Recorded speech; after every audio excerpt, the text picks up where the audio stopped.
beating the rival Red Sox 2-1 and improving the American League's best home record to 14-3. Tonight, rookie left-hander Matt Moore goes to the hill as the Rays finish their 10-game trek versus the AL East.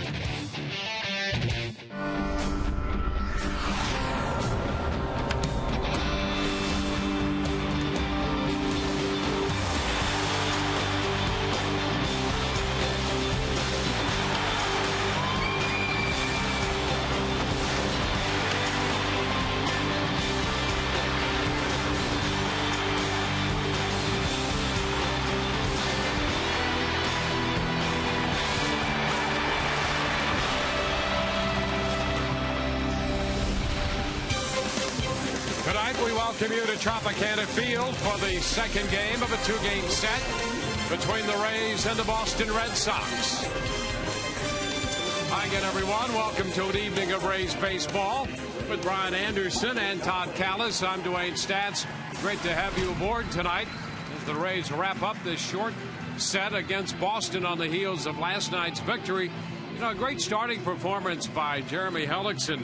But again, at the end of the game, it was that right-hander, Fernando Rodney, and as impressive as that fastball is and the changeup in concert with that, great control this year. That has been the key for Fernando Rodney. You go back over his career, he's over 4.5 walks per 9 innings. This year, he's under 1.5, so he's throwing strikes, just 3 walks on the season, and it is that dynamic combination, like you said, Dwayne, of the fastball and the changeup. You see he's able to blow you away with that fastball that he's going to sit at 95 to 97.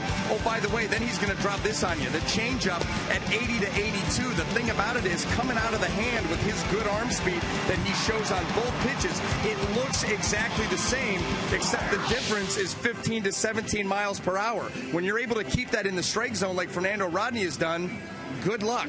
And that victory last night allowed the Rays to keep pace with the Baltimore Orioles in the East. The Orioles have won their game today, so the Rays are a half game back.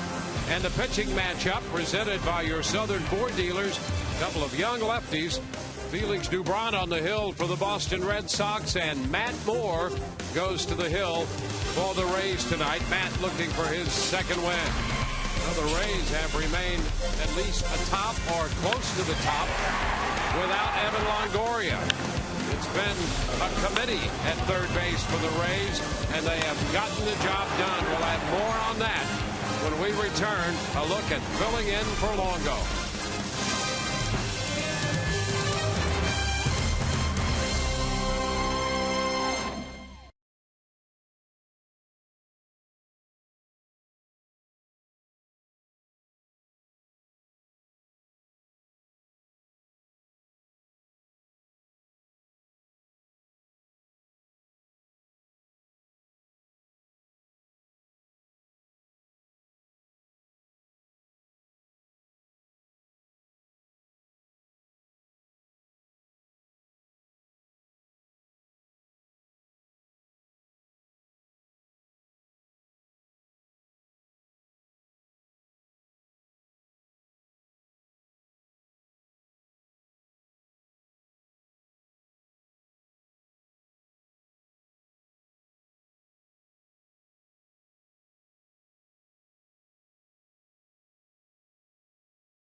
the dugout with tonight's third baseman, Sean Rodriguez, getting ready for baseball on this Thursday night. Rays and the Red Sox. Longoria, 23 games as a starter for the Rays at third before the injury. 15 starts now for other players since Longoria's left hamstring partial tear. Sean Rodriguez has done a nice job over there in 6 starts at third. Really solid defensively. Elliott Johnson has made a start at third base in Longoria's place. You also have the guy who was hit by a pitch last night. Fortunately, he's okay. Will Rhymes, he's made 3 starts over there. Jeff Keppinger has made 5. So all in all, the Rays have done a nice job hitting over 300, replacing Longoria. Sean Rodriguez talks about how you can't replace him and how Longoria continues to help out the team. You're talking about 2-time Gold Glover, Silver Slugger, 2-time All-Star. I mean, it's going to be a drop-off, right. But, yeah, I mean, we've been trying to hold on over there. I mean, just basically just trying to, do what we can do, and, hopefully it's enough to maintain until, he's ready and he comes back. I mean, best part about it, though, I mean, you can ask him anything about it. I mean, especially here at home, I mean, he'll be there moving us side to side, telling us, hey, look, when we come in the dugout, this guy likes to do this. This guy off this pitcher hits the ball here. I mean, so he's our number 1 coach right now. I mean, so we are 2 minutes and 35 seconds away from baseball. The Rays and the Red Sox. Will Rhymes probably can't play tonight, but he's taking out the lineup card for the Rays as we get ready for baseball. A couple of lefties, Felix Dubrock and Matt Moore. Well, Dwayne and VA with all the action next on Substance.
Rays baseball tonight is brought to you by Nissan. Get to a Nissan dealer for great deals on innovation you can count on.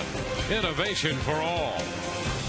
By AT&T, the nation's largest 4G network. AT&T, rethink possible.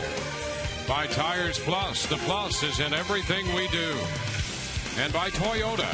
Visit your local Toyota dealer today for great deals on the amazing lineup of Toyota vehicles. Toyota, moving forward. Rays and the Red Sox, game 2 of this set. Will Rhymes out there representing the Rays skipper Joe Madden and presenting his lineup card at the meeting at home plate with the umpires. Will, fortunately, getting out of last night's game with negative x-rays after being hit by that pitch. Here's the Boston lineup. Mike Aviles leads it off, followed by Dustin Pedroia, and then the DH David Ortiz. Adrian Gonzalez, Will Middlebrooks, and Cody Ross hit 6th.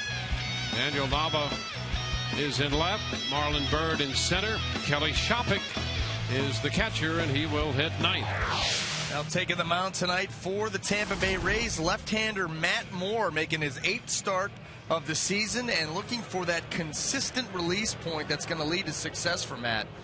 It's been an up and down year. We've seen stretches where he's been absolutely brilliant, and the other time where the fastball command leaves him and it becomes a struggle.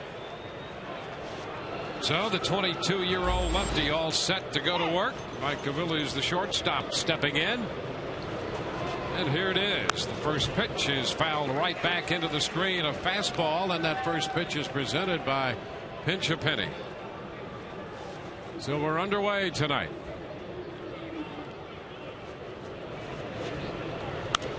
And another foul ball on a fastball up. 2 strikes. He's hitting .268, .350 against left-handed pitching. One of the reasons he's in the leadoff spot. Pretty close up, and it's a 1-2 count. But that's a good miss. 0-2. Come in on Aviles right there. Chest high in off the plate. This one sweeps in there low. Oh, but you saw Jimenez with that glove. What the catcher's doing right there, he catches that ball, is giving him encouragement. Like, hey, that's where I wanted it. He didn't swing. Okay, we have another pitch here to work with. The fastball is fouled out of play.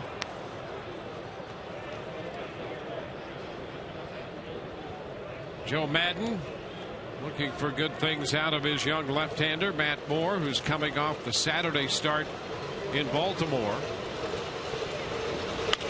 And a line drive, base hit out of the reach of Johnson. A fastball lined into left.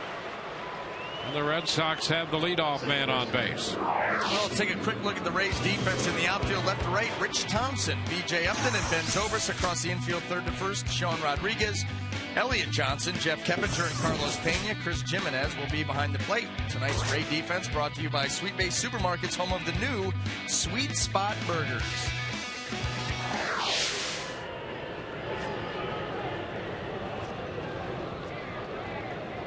Here's Pedroia. Pitch is too low. Mid-90s fastball. A ball and no strikes. Well, Moore coming out of the game against Baltimore, in which he pitched 1 out into the 5th inning. Pitch is up 2-0. In that game, he gave up 4 runs. That's the game when the Rays defense deserted them. 4 runs, just 1 earned.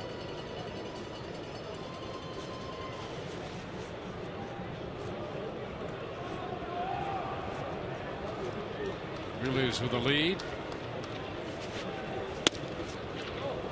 And now the count goes to 3-0. Another miss on a fastball. Well, and that has been the Achilles heel for Matt Moore in the early going of this season. The fastball misses away off the plate. It was down. You like that.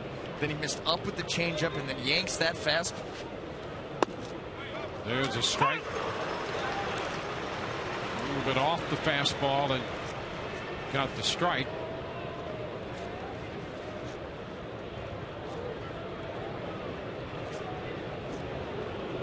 Boston in 17-20 on the year. Swing and a miss. Well, that's that good fastball there that, you know, it's at the lower third, lower quadrant of the strike zone. He can stay down there. He's going to have a ton of success. Elevate when you want to, but don't live up there. Last couple have been good heaters. 3-2, and it's fouled back. Well, that's a great point to make. Come up in the strike zone. Even at 96, you can't be up there all the time. No, because you guys end up fouling it off. You extend at bats, they take them for balls. I mean, it's not, nobody's sitting up here saying Matt Moore can't pitch up in the zone. He has the stuff to pitch up in the zone, but do it at a place and time of your choosing, not because of your inability to get the ball down. And that's what it's been. Yeah, that's the challenge he's faced so far this year at every start. And by the way, when you are able to pitch down and have good command of the fastball down, and then you elevate when you want to, and it's 95, 96, you're not going to see guys fouling those off and extended 8-10 pitch at bats. Swing and a miss. Pedroia out on strikes. Moore came back to get him. He just about did it right there to Pedroia. That wasn't way up in the zone, but he went behind 3-0, threw a couple of good fastballs down in the zone, and then this one just a tad up and gets it over the bat of Pedroia. That's what he can do, and that's what comes back to fastball command. When he can put that ball where he wants it and then start to manipulate the strike zone with his stuff, he can be absolutely dominant, and that's what we saw last year at the end of the year and in the playoff game against the Rangers. 1 on, 1 out, David Ortiz, the 4th leading hitter now in the American League, and 5th in runs batted in. And there's a strike. Well, that's a little different look for Ortiz to start him off speed. Well, David Ortiz, you remember that game in Boston. He really wore Matt Moore out with the fastball. So coming in there, giving the first pitch breaking ball and a good one to get ahead.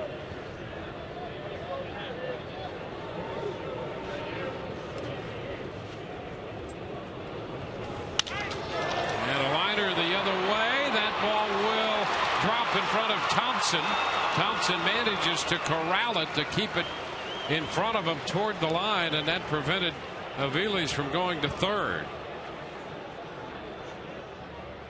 Ortiz is aboard with an opposite field hit. Now this ball sinking. Rich Thompson caught almost, what am I going to do here? But fortunately, he was able to at least knock it down and get to it quickly. Because if that ball gets by him, Aviles may score. Here's Rich Thompson, who's waited all these years to get a big league start. And the first chance he gets is one of those in between. What do I do with this sinking line drive? Not an easy play, and he managed to keep it in front of him. And now Adrian Gonzalez is hit by the pitch, and the bases are going to be loaded. So a couple of base hits, and Gonzalez hit by that pitch. Now that was a fastball that got away from Matt Moore, and this is where he's had his troubles with the fastball arm side. You see, he doesn't get all the way through that pitch. He creates the velocity, but there's not that good extension and finish, good follow through. Almost finishes standing up, and that ball just takes off on him. I mean, as a pitcher out there, when you're throwing that fastball, you have the mindset. You almost want to feel like you're handing it to the catcher. That you get that kind of reach and extension. I'm going to get so far out there, I'm going to hand this ball to you. That's what you want to feel. Will Middlebrooks swinging and missing. The rookie third baseman filling in for Euclid. Strike the count. He missed the fastball. Middlebrooks was having a good year at AAA, and he's gotten off to a very good start in the big leagues, including a grand slam among his 4 home runs. And he takes strike 2.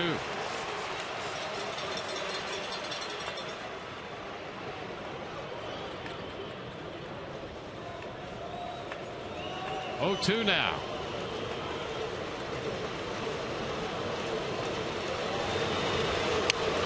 Way high. 1 and 2.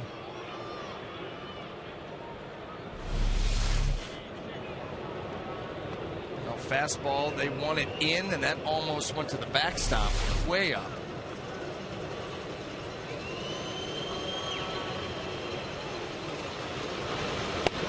Ooh, strike 3 call. He got him looking. Out number 2. Now that's the one you want to see. Matt did a better job, stayed over the rubber just a tick longer, and that allowed his arm to get out in front. And look at that. I'm telling you, when he's able to do that consistently, forget it, hitters.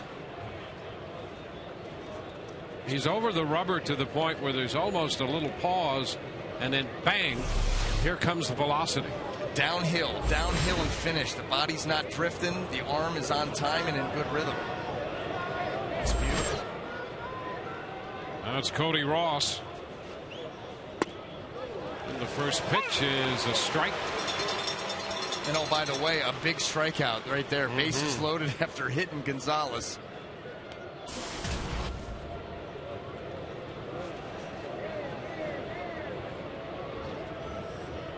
Ross at .252 on the year with 6 home runs. And a cut and a miss out in front of that one. Another good changeup. From this, you're thinking, here comes that four-seamer. Nope. A couple of those to start Ross, and the count is 2 strikes. Yeah, and he can do anything right now. You can throw him another one of those. He can throw a fastball. It's going to look 100. And it's fouled back. He threw him a fastball. Almost did throw it 100. It was 97. Well, then it looked 102, 103. How about this early? 15 of those pitches, 95 plus. He's made 23 pitches so far.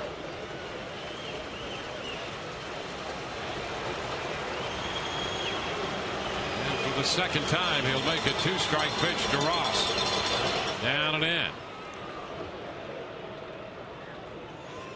Nice stop there by Jimenez on the breaking pitch. 1-2.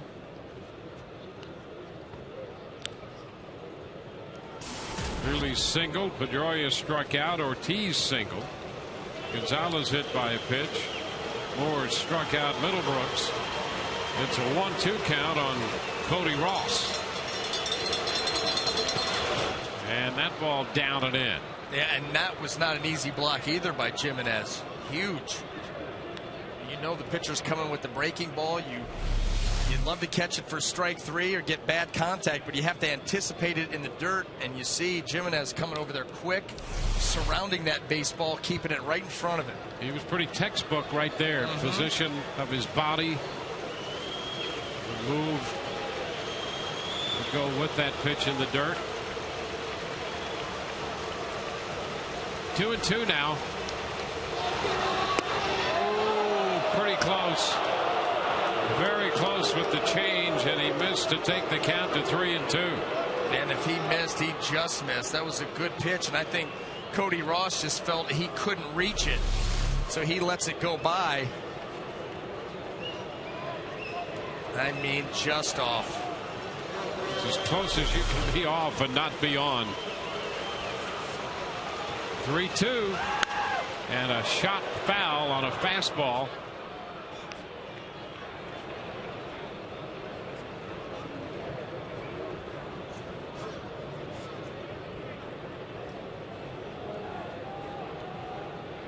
So we'll see another 3-2 pitch.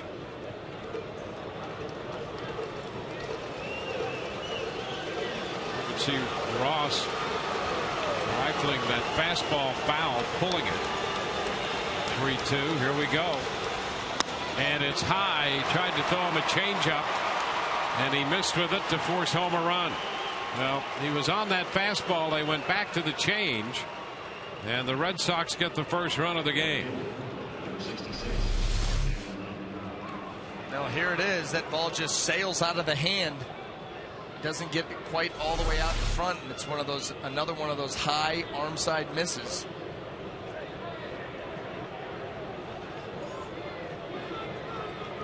So that's where fastball command is so important, because he can rifle that fastball before, but if you know you can put it where you want it, come right back to it. It's your best pitch. You just put it, you know, out there at the knees. Daniel Nava. And the fastball misses. 1 ball, no strikes. Now, if you don't have command of your best pitch, then you're working from a deficit. Yeah, because guess what? Your second, your third pitch, the command's going to be even worse.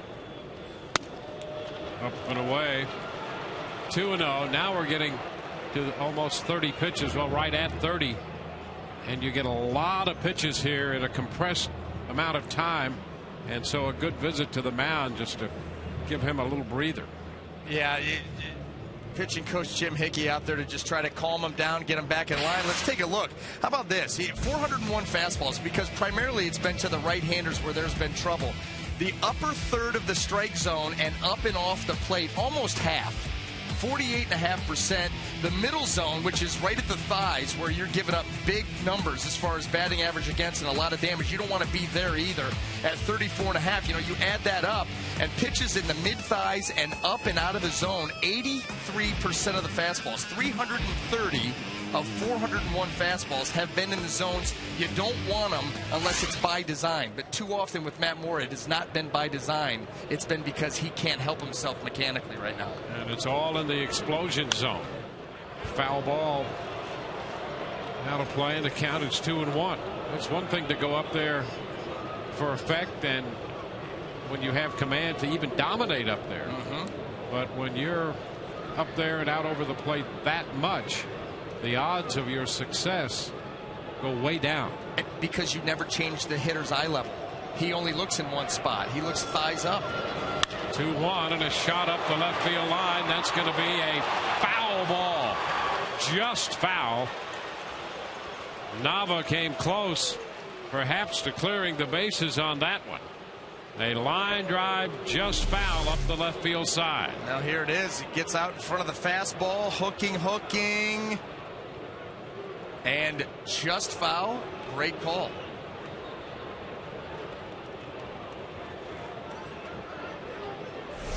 Boy, another inch or two. Big trouble. Yeah, that makes it a very big first inning. 2-2 now, the count to Nava.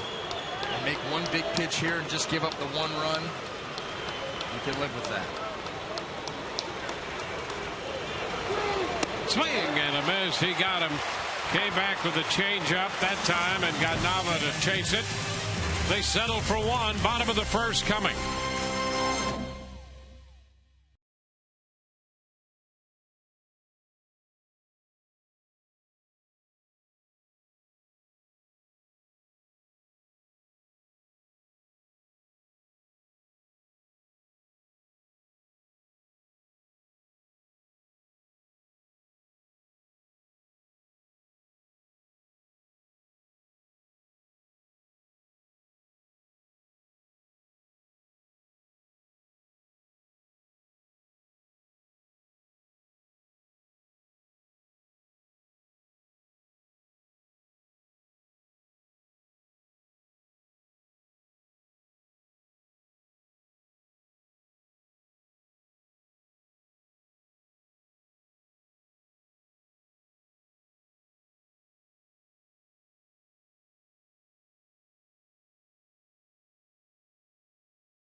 To you by H.H. Gregg.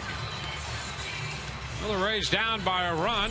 Joe Madden sends this lineup out there. Ben Zobrist again leading off with B.J. Upton hitting second. Luke Scott with a couple of home runs. Lifetime off Felix Dubront. Going to DH and bat third. Jeff Keppinger cleaned up. Carlos Pena's birthday today. He's hitting fifth. Sean Rodriguez at third base. Elliott Johnson, the shortstop. Chris Jimenez hits eighth. He'll catch. Rich Thompson makes his first major league start. And that lineup will be facing for the Boston Red Sox left-hander Felix Dubront. 3-1 record on the season, making his 8th start. He's won his last 2. Beat the Indians last time out, 1 earned run in 6 innings. Previous start was in Kansas City, pitched into the 7th, gave up 3 earned runs, and picking up the win in that one. So here's Zobrist, then hitting .227. And the first pitch is a strike on the outer part of the plate.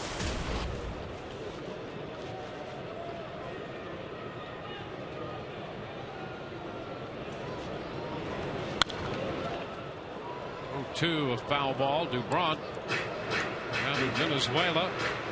He's 24 years old. He's 5 big league wins and 3 losses.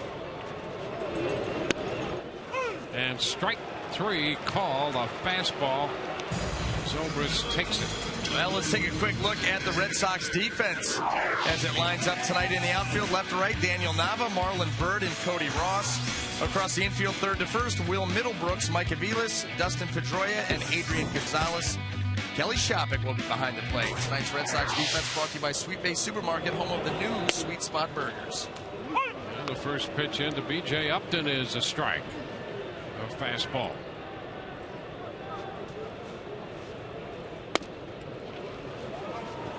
In a bit. 1-1.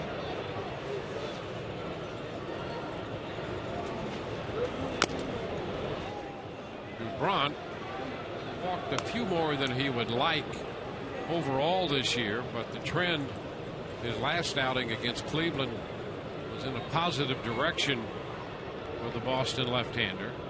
He's averaged not quite, but close to 4.5 walks every 9 innings for the season. And he picks up back-to-back strikeouts. Pitch cutting in on Upton. Yeah, and I'll tell you what, it's 2 hitters. Very, very sharp fastball to both sides of the plate, and then those very hard sliders, cutters. The first one looked like more like a true cutter. That one had a little bit more break to it, but nevertheless, it was a dirty pitch.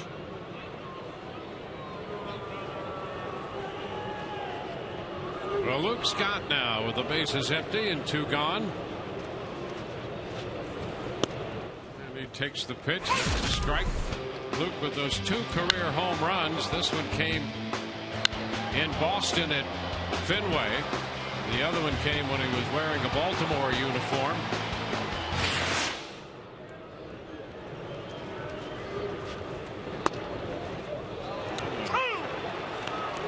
Pitch is a strike on the inside corner. So Dubront has come out here sharp.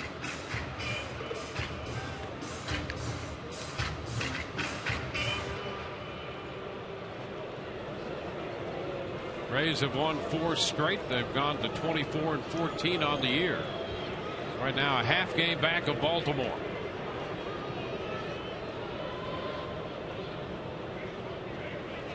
Scott granted time by the plate umpire Dan Bellino.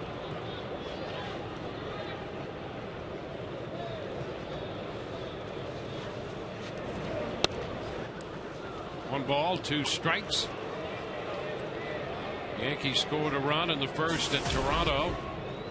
Robinson Cano driving it home with a double. Brett Lawrie, by the way, dropped his appeal, and so he's not in their lineup. Seems like a smart move. Yeah, you'd be happy with 4. Chopper to the right side. And the toss, Pedroia to Gonzalez, and the Rays are up and down 1-2-3. On to the second, 1-0 Boston.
kicks off Saturday, June 2nd. LL Cool J featuring DJ Z Trip take the stage. All of that following the game against the Baltimore Orioles. He'll be performing hits like Mama Said Knock You Out and Hey Lover.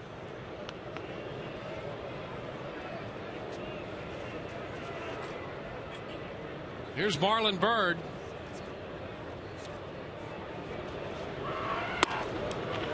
Pitch is upstairs to Byrd. Shopping next, and then the top of the order of Ealey's.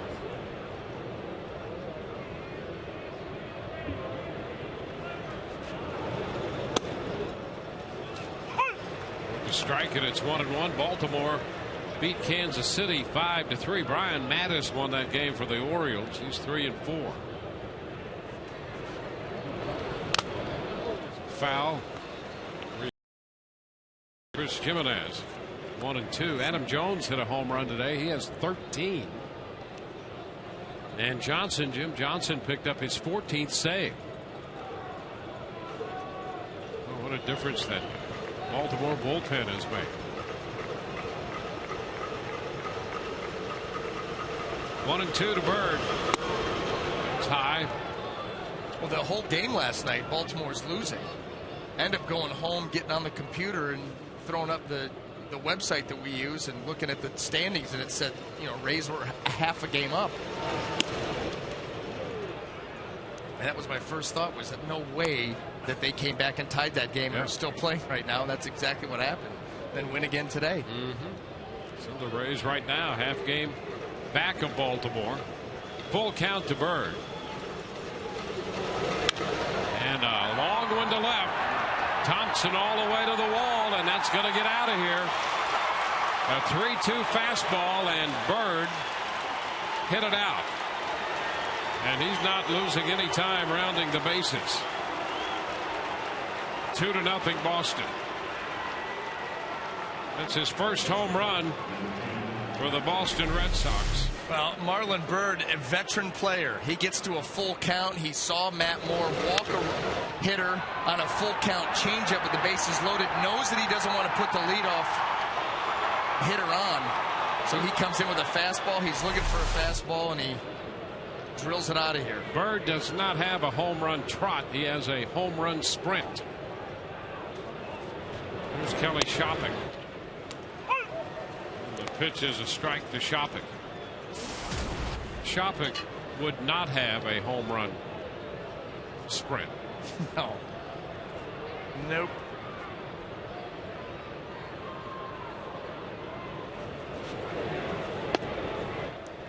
There's a strike, 0-2.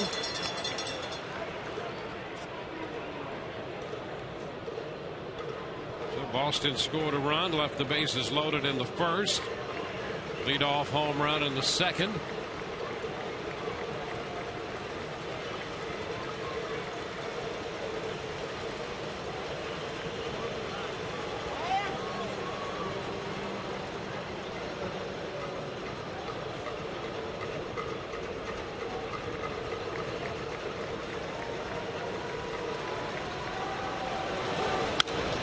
Ball down to third. Sean Rodriguez makes the throw. Shopping is out of there. One out in the second inning. Time to check in with Todd. Todd, how are you? I'm great, Dwayne. It was a scary moment last night for Will Rhymes and all the Rays who were watching on and their fans, because it was a pitch that hit him square on that forearm there late in the game. And let's take another look at this. This is a ball from Morales right on the forearm. Went down the first, and you know that he would pass out after that, the adrenaline rush. He was here today, and he said he wanted to hit. Ron Porterfield said, no, we got to give you a day off. But he thinks he might be back in there as early as tomorrow. But he said he and his buddy Jeff Neiman lived together. They were high school teammates, and maybe they live in a cursed house, just in case a candle was burning in the clubhouse today, guys. Thank you for that update. It's 1-1 the count. He said it's swollen so much. He said he really looks jacked now. That was scary there for a few moments, I'll tell you that. A little roller to the shortstop. Elliott Johnson up and out with the throw. 2 gone. It's good to see Will Rhymes up and walking around and talking about getting back to action as soon as possible. Here's Pedroia. Justin Pedroia came into the game hitting .310. Pitch is inside, 1-0. Well, the Rays scored 2 runs last night. It'll take more than that to win tonight. They're down 2-0. A little bit wide. 2-0.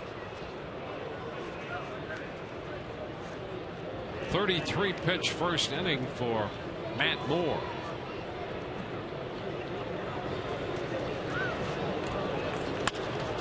And a soft popper into shallow center. Going to drop out of the reach of Keppinger and in front of B.J. Upton. Well, Dustin Pedroia, who typically only has one swing, cut it in half on that particular pitch. He was out in front, this little half swing. You won't see this very often. And he just flips that ball into center field.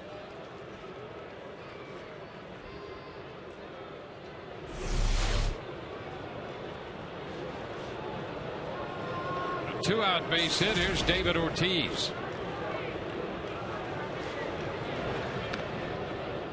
4 hits now for Boston already.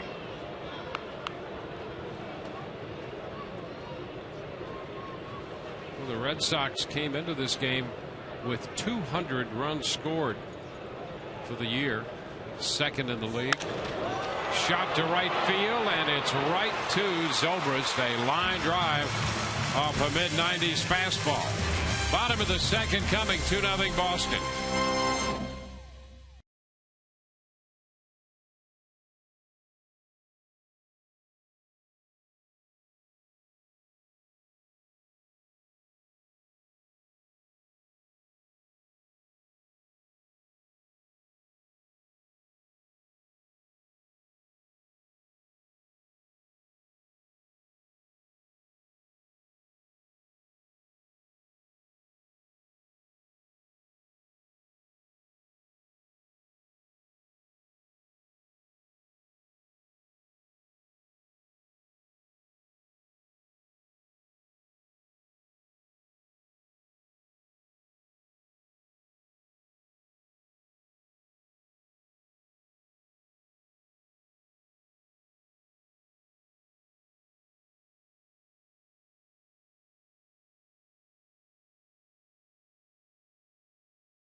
Boston Red Sox lead the Rays 2-0 as we head into the bottom of the second inning.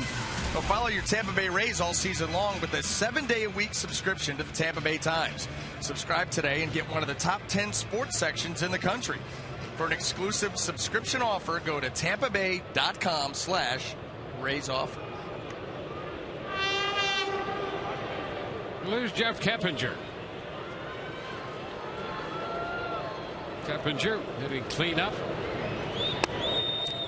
He takes a good look at that pitch down. A ball and no strikes.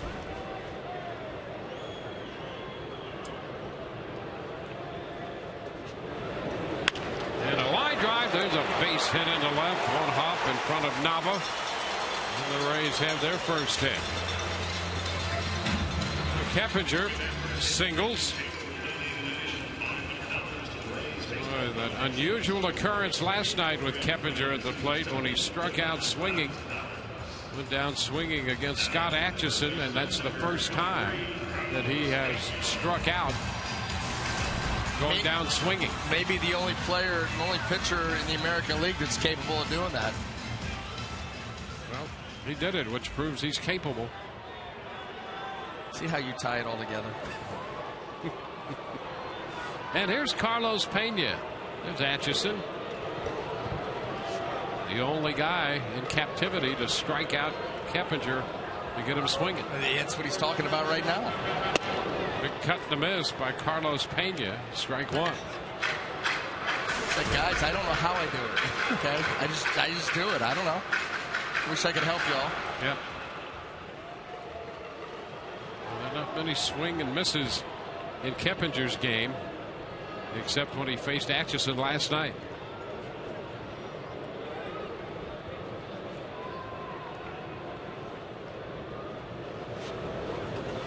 Big cut again and a miss by Pena on the fastball. 2 strikes.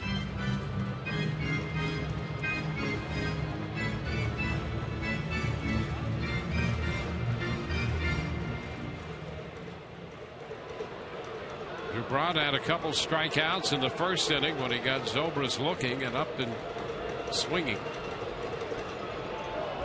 He's ahead of Pena, 0-2.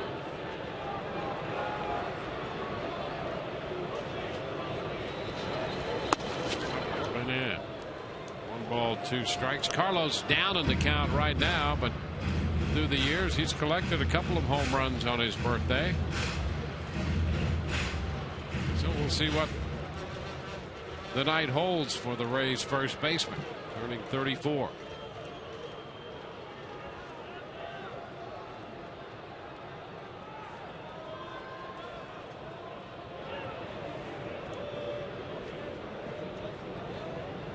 The 1-2. And there's strike 3 call. Curveball.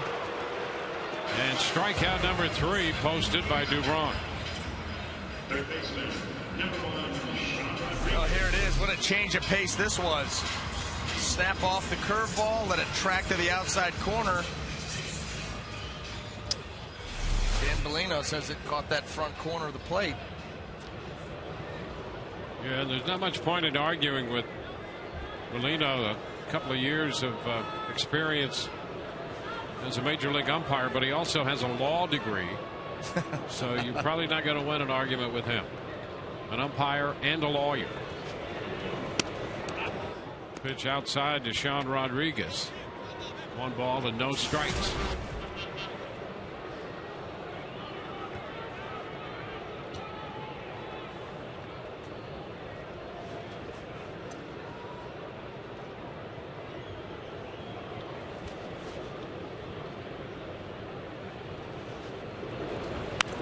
Foul ball. That's straight back. Out of play it goes. 1-1 now.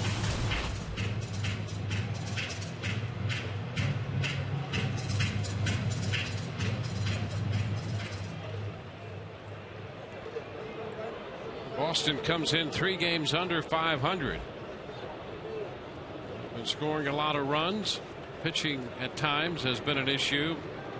But Dubron tonight has been good in the first couple of innings of this game.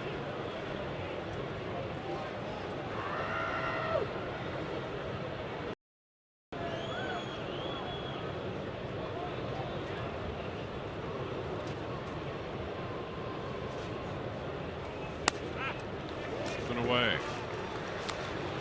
2 balls and a strike.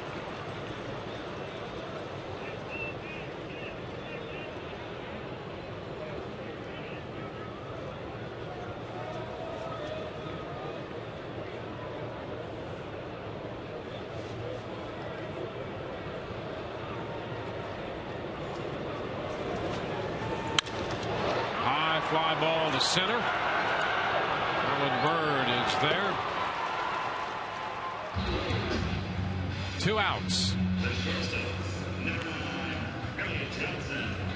Well, let's take a look at our scouting report on Elliott Johnson, brought to you by Coventry Healthcare of Florida. Red hot. He's got an 8-game hitting streak right now, hitting .462 over the course of that streak, and a dual threat during that streak. 5 out of 11 right-handed, hitting .455, and left-handed 7 out of 15. So he is getting it done from both sides. And as we learned last night, there are only 2 sides. This pitch is down. 1 ball and no strikes. How about the hitting streak at .462? And he also has mixed in a couple of bunt base hits this year.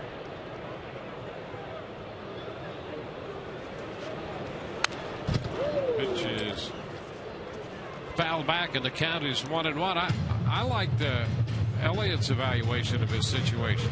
He said, look, the Rays and Andrew Friedman, they're all about value. He said, my value was low, so he was going to keep me around as an asset because he probably couldn't get much for me. And he says, now look, I've rebounded. Sell high. Sell high. 1-1 the count. It's upstairs. It's 2-1.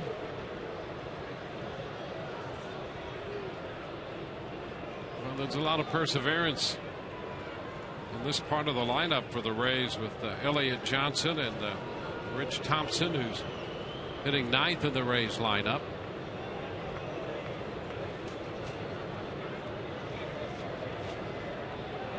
Two-one now. It's low. 3 balls and a strike.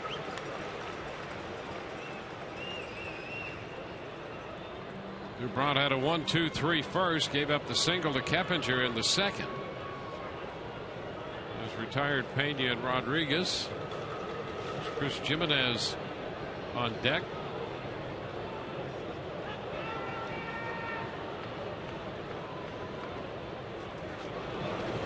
And ball 4. So 2 men on with 2 men out.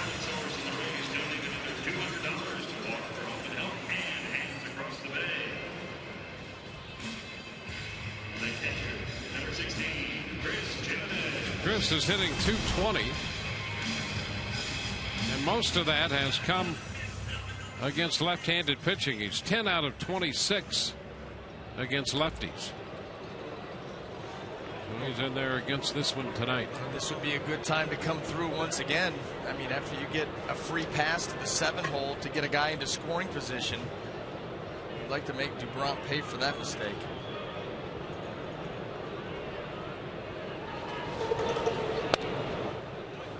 First pitch taken for a strike.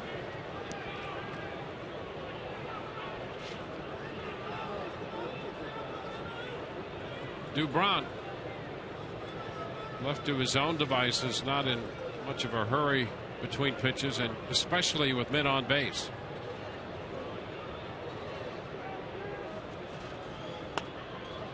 And he throws another strike. And speeds.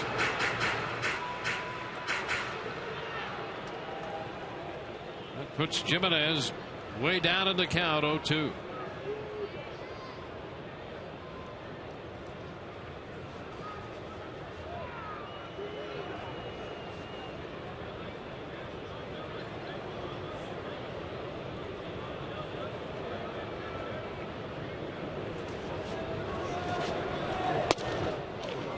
And a bit Dumont thought he had that inside corner with that fastball.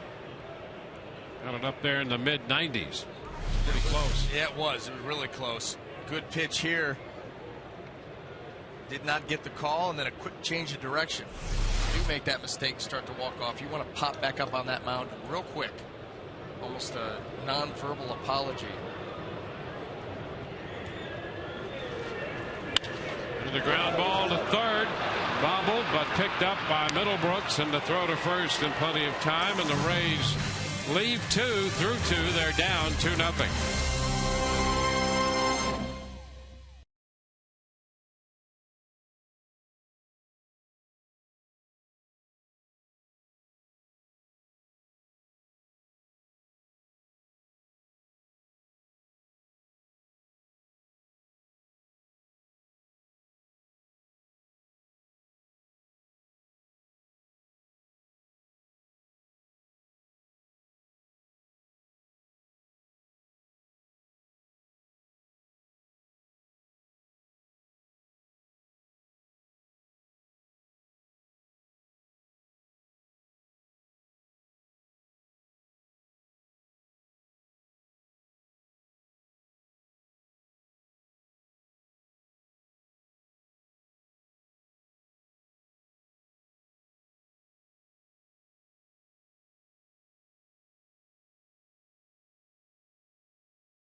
To the third inning, we are talking right now with Major Tim Gilliam. He is the St. Petersburg Salvation Army area commander. And Tim, a special day today for the Salvation Army and for Joe Madden.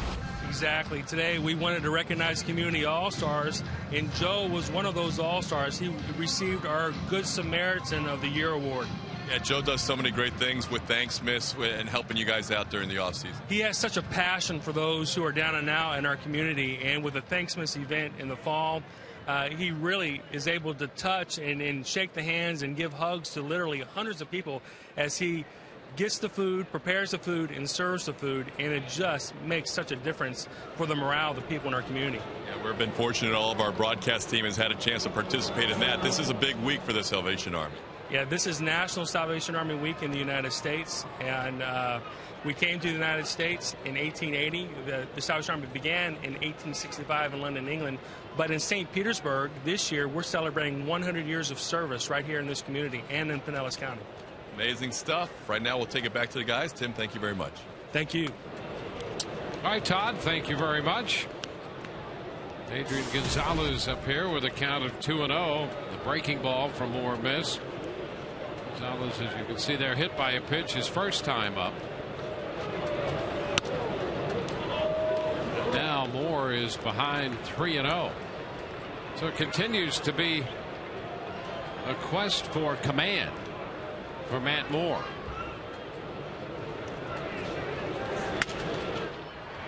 Popper back at third. It's going to be out of the reach of Sean Rodriguez. Hustling over there on that little broken bat pop foul. It's never a good sign when you're swinging 3-0 and you break the bat. No, never. I mean, the great hitters do it. Yeah. There's an example. Well, tonight's game is available in Espanol via SAP, brought to you by Coventry Healthcare of Florida. Gonzalez back in with a count of 3-1.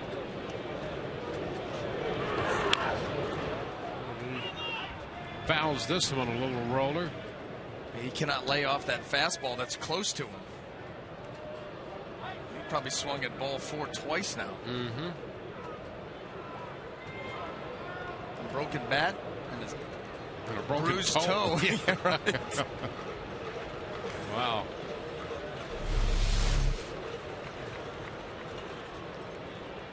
Oh, no, yeah. That doesn't feel good. So let's see. You were hit in the groin on your first at-bat.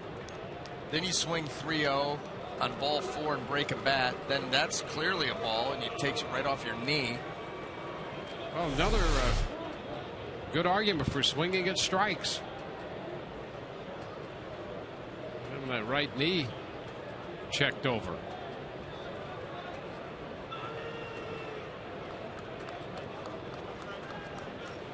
So Gonzalez, who was ahead in the count 3-0, now finds the count full. Valentine makes an appearance to check it out.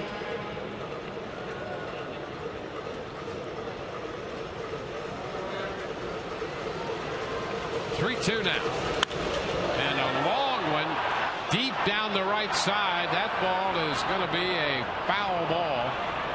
Wow, did he give that one a ride? Nothing wrong with his knee. No, or that bat.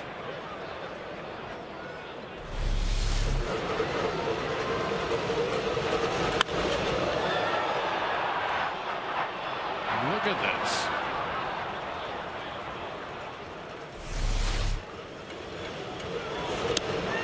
And strike 3 call. Gonzalez called out on strikes. He flipped the bat away. He's not happy. He was not altogether happy with some of the calls of balls and strikes last night and was a little vocal about it. Well, he's got no reason to complain about this pitch. This pitch right at the bottom of the strike zone and catches tons of plate. That's a perfectly good pitch. There's a swing and a miss. Little Middlebrooks on the fastball, strike 1.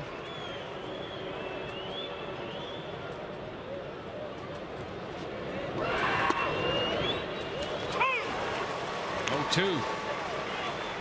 The fastball.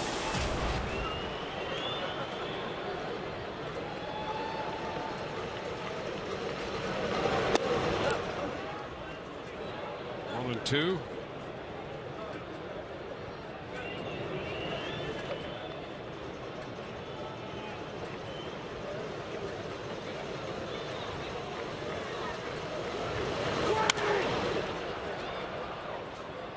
Foul ball holds the count right there.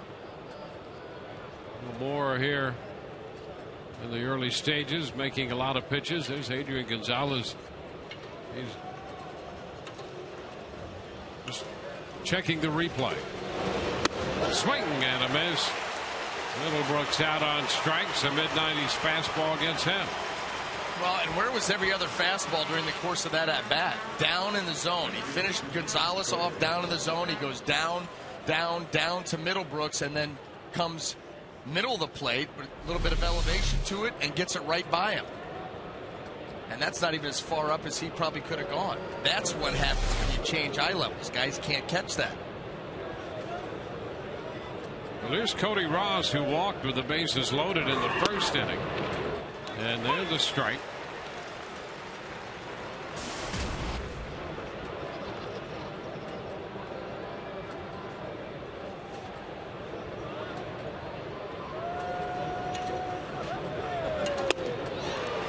The count's 0-2. And him out in front.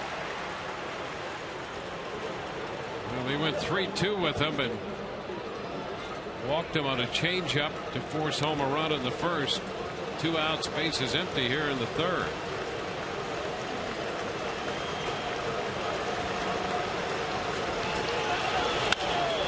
And this one hit right back down the middle. Center field. Upton's going to go to the wall, and it's gone.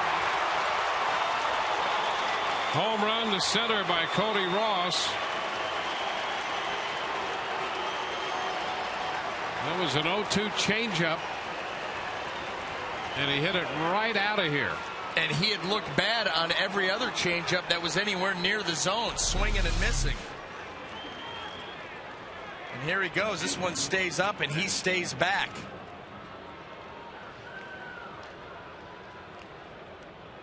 You see the backspin off that bat, and it just keeps carrying.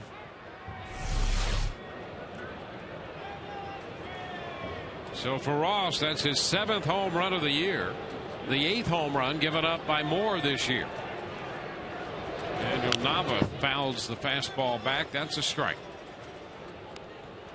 Well, the Red Sox up there now with a run in the first, a run in the second, a run here in the third on the Cody Ross home run, and Nava an aggressive swing on the first pitch fastball. And the momentum of this game, the Red Sox lineup feeling they might have more on the run a little bit. With the strike on the outside part of the plate. And the strange thing about that, first couple of hitters there, you started to think, well, maybe Moore is starting to get it together. And he got ahead of the hitter Cody Ross, and then boom, another changeup, and Ross hit it out just straight away center. So more inconsistency here in this one tonight. That's been how it's gone for Matt. I mean, really all season long. You see little bits and spurts. 1-2 headed toward right center. Zobrist will close it out to make the catch. A run on the Cody Ross home run. We go to the bottom of the third. 3-0 Boston.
It's been a long journey for Rich Thompson. Rob, and he talks about his reaction to the news. I got a little bit teary-eyed. I was driving and, got off the phone with Ryan Sandberg, my manager, and called my wife as quick as I could. And she was driving too, and luckily neither of us had an accident. It was pretty unbelievable. We've been at it for a long time, and kind of in an unlikely circumstance to be plucked out of AAA for another organization to the big leagues. He and his wife Teresa have been living in the Tampa area the last 7 years, and here he is with the Rays. Guys, back to you. Yeah, Rich Thompson, 33 years old. He spent 13 years in the minor leagues and has not been in a big league game since 2004 until he arrived here last night, and he makes his first start in this game tonight.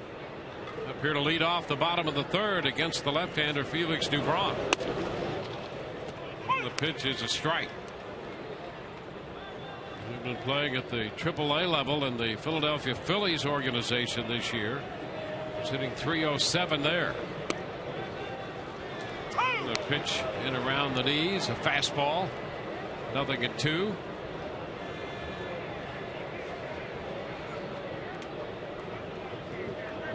So this is his second major league at bat. 1 ball, 2 strikes. Grounded into a double play in his only other big league at bat. And the pitch is a strike call. Caught looking here to open the bottom of the third. That's the first out. Right after that first big league at bat, he went to Brian Anderson's house. Where I taught him how to do this. Well, that's a pretty good fastball pitch there by Dubron. Well, yeah, first 2 to get ahead of him, then close him out with the fastball in.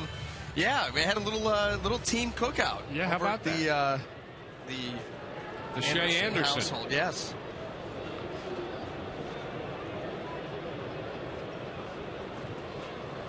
Here's the pitch to Zobrist, chopped to third. Middlebrooks goes right up, straight up to field that one and make the play to Gonzalez.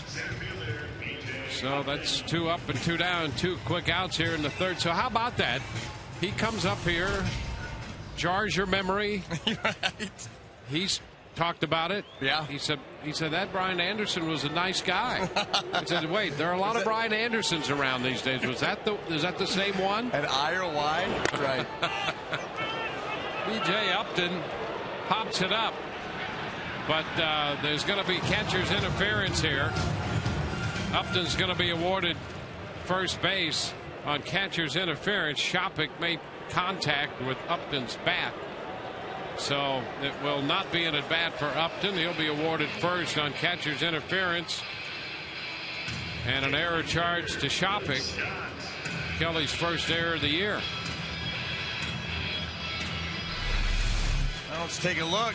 BJ aggressive going after it, and as Kelly Shopik is reaching back in, and you can see the little wince from him.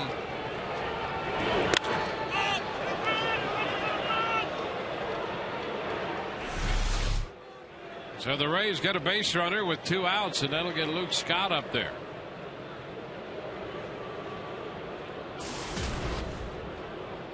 Luke grounded to second his first time.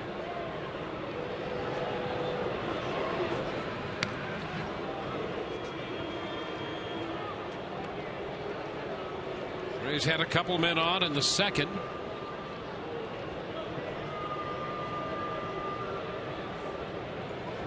Step back, but no throw by Dubron. The opposition 3 of 3 running against him. Not a lot of opportunities over the last season or so. He did have a couple pickoffs last year, though. A lot of times, with left-handers, if you don't have a great move, if you just pick the right pitch to go over on, because base stealers off lefties are going to go first movement. They're not going to wait around to see if you're headed home. They're gone. You pick the right pitch, and you get it over there quick enough, get yourself some pickoffs. LeBron stepped back. Scott stepped out.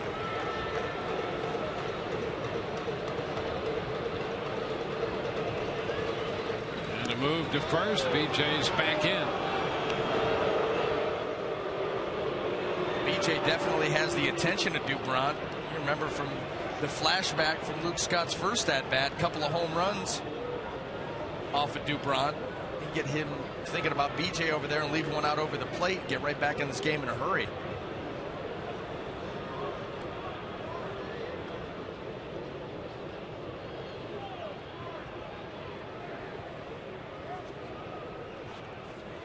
And now Luke Scott is hit by the pitch. Well, Scott will go to first. Scott hit on the foot last night and hit here. This fastball in, and it gets Luke Scott right in the ribs, right under that lat. I wonder if that was a little retaliation for getting Gonzalez. First pitch.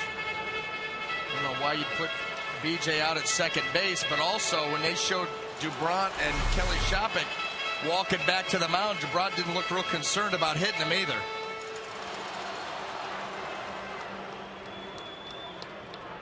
So 2 men on, and Keppinger's going to be the hitter. Pitch is a strike. Off speed. Those are the kind of instances right there where the blood starts to boil in each dugout, and this is where you start to get some fireworks. Actually, up in the booth too.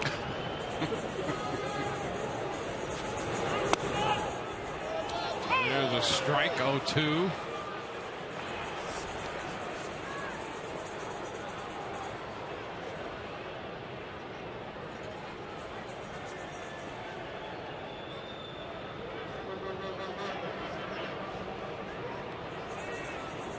Two now to Keppinger.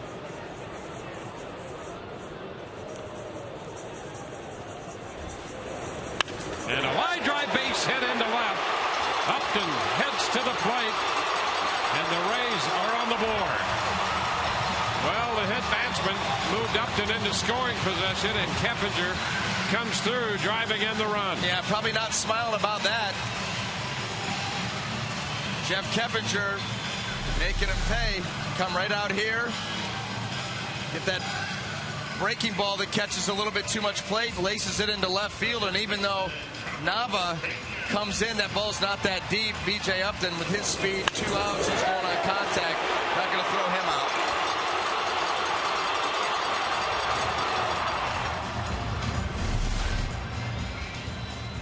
So the Rays are on the board.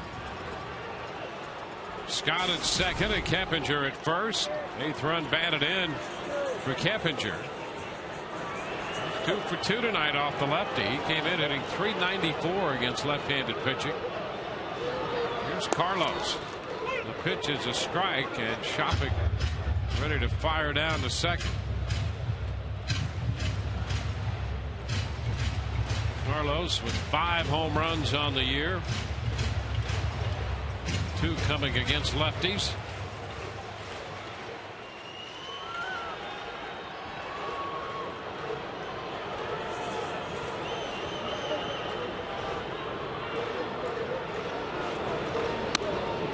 Pitch stayed inside.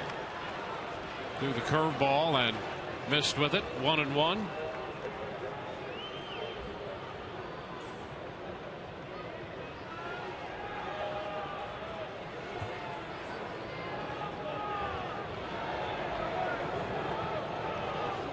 With a run on a couple of hits. Swing and a miss, and now the throw to second, and Scott is back in there. Scott way off the bag, almost daring Shopik to make a throw. And he will. Shopik, quick trigger. He's getting that aggressive secondary lead, anticipating contact.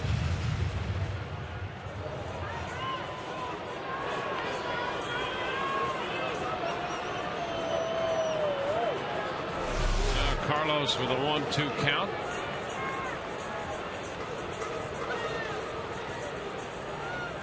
Dubron to the plate. And strike 3 is called. He got him looking at a curveball in the second. He gets him looking at a curveball in the third. 3-1 Boston.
All-inclusive Hancock Bank Club because it offers extraordinary seating and luxurious lounge and dining areas.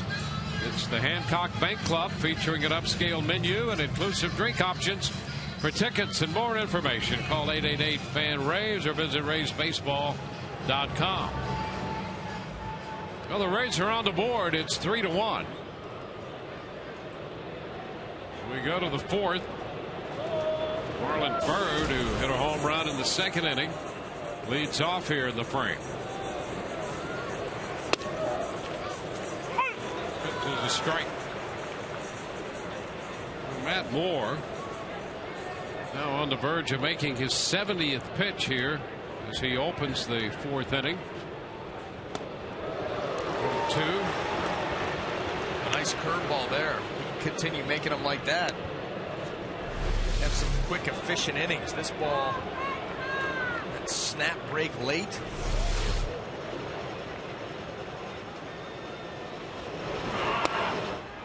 Pretty close. Fastball down. It's 1-2. Jose Bautista hit his 10th home run in that game for the Blue Jays against the Yankees, and that will give Toronto a 2-1 lead. New York hitting in the fourth at last check.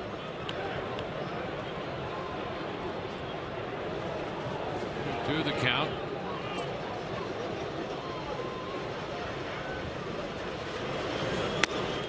Pitch is wide. 3-2. Interleague play begins tomorrow, and the Rays will entertain the Atlanta Braves. Chipper Jones making what amounts to his farewell tour. So Chipper Jones and the Braves due to be in here. Oh, there's strike 3 call. Bird was on his way to first, and the off-speed pitch was in there for a strike. Dan Bellino's getting a little more aggressive behind the plate as the Red Sox hitters are taking a liberty or two. Yeah, these guys are down there making calls for him. Right here, after missing badly with the changeup, he comes right back in with one right there. Right? Caught the corner. Watch right here, right over. That was definitely high enough. That's a strike. It's Kelly shopping. Pitch is high, 1 ball and no strikes. I don't care what you say. There becomes well, sometimes I really do. Sensitive that way. But there does develop in this situation with a lineup of hitters, and I think especially a young umpire, second year for Bellino, he's going to stand his ground. He's establishing his credentials in the major leagues, and we're seeing a little of that back and forth between, I think, the plate umpire and the Red Sox right now. Swing and a miss and a good fastball. Well, even though you don't care, I'm going to agree with you on that one, and also say they don't like that. Umpires don't like that. Oh, no. They don't do my job for me. I'll let you know. And, you know, maybe his call's slower than others, but too bad. I mean, you got to wait on him, and you know what? You run the risk of him. Swing and a miss. Shopwick swinging the bat. He's out on strikes. Just overpowered there, mid-90s. Right down Broadway. Good fastball here by Moore. Well, you see when he gets that good finish out in front, how the ball just jumps out of his hand.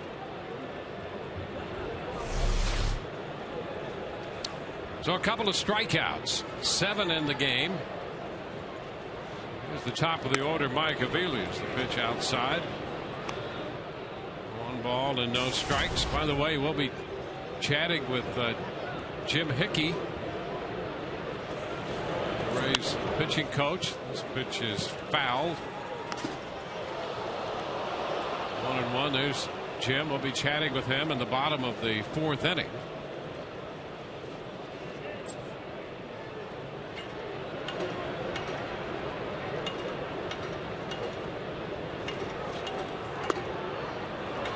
In a bit. It's 2-1.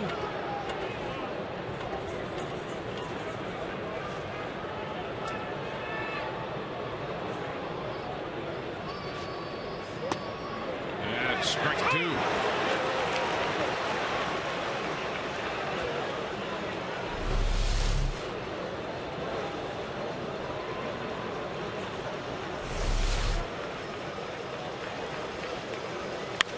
Fly ball to center.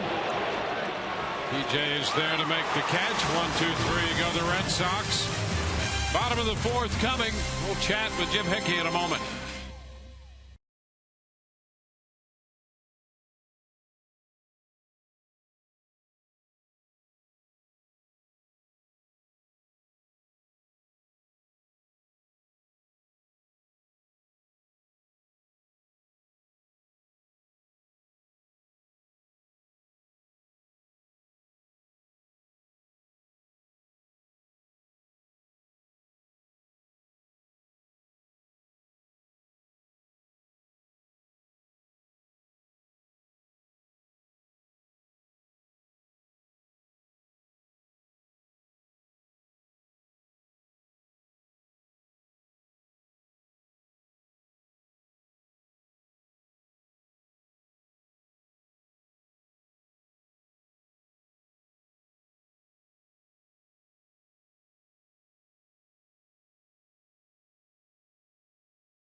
Jim Hickey joined us, the Rays pitching coach. Jim, we appreciate the time from the Rays dugout. And I think Matt Moore, after a little bit of a slow start here, the last inning or 2, seems to be a little better. Yeah, over the last couple of innings, certainly a little bit better. He made the 0-2 mistake for the home run to Cody Ross. But I think over the last couple of innings, he's kind of found a little bit more of a rhythm, and I really think that's been, you know, just what he's missing. He's just been missing that kind of that in sync type of a feel, and you know, certainly, you know, struggling through things, and I'm sure he's not accustomed to that. Adds to it also, but I think these last couple of innings have been really good. Sean Rodriguez taking a strike, and A couple of your I don't need to know rotation. Yeah, I don't need to know who it was. Strike two. Let me guess. The two guys who are leading the staff in wins. Yeah, well, they get special dispensation for that. You lead the staff in wins, you get to do that. Right, exactly. 0-2 here, the count to Sean Rodriguez. And this one is down, a ball and 2 strikes. No secret that Matt Moore certainly raised the bar last year. Great expectations coming out. He's only 22. You as the pitching coach and a young man with a great arm who has struggled with consistency this year. How do you approach that? Well, I think one of the things we have to remember is he has, like you said, set the bar so high, and we saw him after probably 27 or 28 minor league starts when he was in sync. He's probably also never really struggled as badly as he has now, although historically he's been a slower starter than he has been a finisher. So I think you'll see him, round into form a little bit more now. But I think base hit into right the other way, and Sean Rodriguez is aboard to open the home half of the 4th. I think the thing that's most important to keep in mind is the fact that, this is his first time through. I believe this is his 9th or his 10th start, period in the major leagues, and he can certainly be very productive here, but you can't just expect him to be that right off of the bat. That's very unusual, and I think we've all gone through, struggles like that. Everybody down here, even the 2 yahoos that dumped the seeds on my head. Hey, Hick, when you look at Matt Moore, you talk about the mechanical adjustment that he's made to get back into a better rhythm the last couple of innings. Because he's so young, how much are you talking to him in between innings, or how much do you want to put on him? Because obviously there's something a little bit off, a little bit out of rhythm. You don't want to overload his plate. How do you handle that? Yeah, absolutely. I don't want to give him too much in terms of game planning, too much in terms of what he's doing mechanically, too much, mentally and all that. But the delivery is very fluid. It's a nice delivery, and it's got a lot of moving parts. And when he does get it all together, it's very, very impressive, and it's very productive.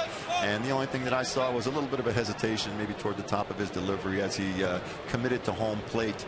Where he was really just trying to really kind of hard focus on what he wanted to do and load up. And I think it just took a bit away from his just natural type of a delivery. So he's just trying to continue to flow through that a little bit more with less of a hesitation, maybe less of a thought process. But I am trying to keep it to a minimum, in terms of what he's got on his plate, apart from being out there and pitching. Yeah, we're going to take a look at that delivery right now. And it gives us an idea of what you're talking about. Well, you see the hand gets out in front as the foot's coming down. The good finish, the ball's down with good movement on it. Yeah, if you can picture his release point as maybe a big circle, he's probably got about a 15 to 18-inch circle that he's letting that ball go in now, and thus he's a little bit erratic. And as soon as you can just narrow that down, make that window a little bit smaller where he releases the ball out front, you're going to see some really electric stuff. And here we are, lamenting the fact that he's not pitching so well, and certainly the pitch count is high. But he's striking people out. He's got guys swinging and missing. He's got the 3 quality pitches. He really doesn't need to, add anything else. Simply, as soon as he has a little bit of success and a little bit of confidence, you'll see him roll. Well, there's an off-speed pitch, a changeup to get Elliott Johnson on strikes for the first out here in the bottom of the 4th inning.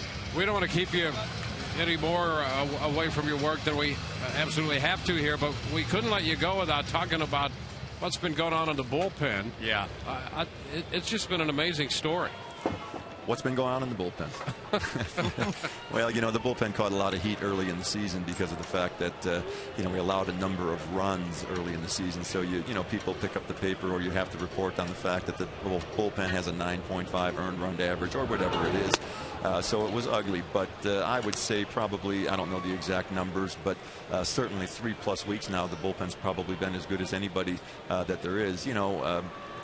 Apart from Peralta having his struggles early, there really wasn't a whole lot going on apart from the couple of big innings in Boston. I think everyone settled into their roles. Certainly Fernando Rodney has allowed that to happen. And, you know, what a surprise. I shouldn't say a surprise, but it's a pleasant surprise. You know, but what a plus he's been, you know, where he can just go ahead and anchor down that last spot and let these other guys work around it. And it's all contagious. You know, when we weren't pitching quite so well at the beginning of the year, it was contagious. And while we're pitching well now, that's certainly contagious also. And no one wants to be the weak link in the chain down there. 1-1 here, the count to Chris Jimenez. Cues it fouled up the right side. In regard to Rodney, here's a guy who's always had a great arm, a great velocity. He's had that changeup. But I don't think there's been a time in his career, and even when he had that stretch over in Detroit, when he got all of those saves, I don't know that there's been a time in his career when he's had better control than he has right now. How do you account for that? Well, I think one of the things that happened is in spring training, that was one of the very few things that we talked about, was not necessarily control, but simply the fastball in the strike zone. The changeup was always there, the big swing and a miss pitch. The fastball's a swing and a miss pitch too, obviously. And, you know, here we go with the confidence again. He probably wasn't very confident over the last couple of years as he struggled. And right now he feels like he's 10 feet tall and bulletproof. You know, the confidence is there. He's extremely aggressive. I also think comfort has a lot to do with it. He's extremely comfortable here, and he's having a good time here. And, you know, it's a lot easier to have a good time when you're 12 for 12 in save situations. But he was having a good time even in spring training prior to that. And I really think just the culture and everything here, the fact that he is comfortable and he's having a good time has a lot to do with it. All right, Jim, we appreciate your time. You're kind enough to come on with us in the middle of the game. And let's see what the Rays can do here the rest of this night. Thank you. All right, thanks, guys. Ground ball back to Dubron, who had a little trouble finding the handle on it. Wanted to start perhaps a double play, but could not get the throw back to second base and settles for the out at first. Rodriguez moves into second. He's there now in scoring position with 2 outs. Well, here it is. That curveball stays up. Jimenez reaching out for it off the end of the bat, but Dubron can't come over with it smoothly, and now the Rays have an opportunity here. 2 outs, runner at second. Chance to further dig into this Boston lead. Well, here's Rich Thompson. Going to turn, nothing doing back there at second with Sean Rodriguez. Thompson making his first big league start. 33-year-old outfielder. And he takes the curveball down. A ball and no strikes.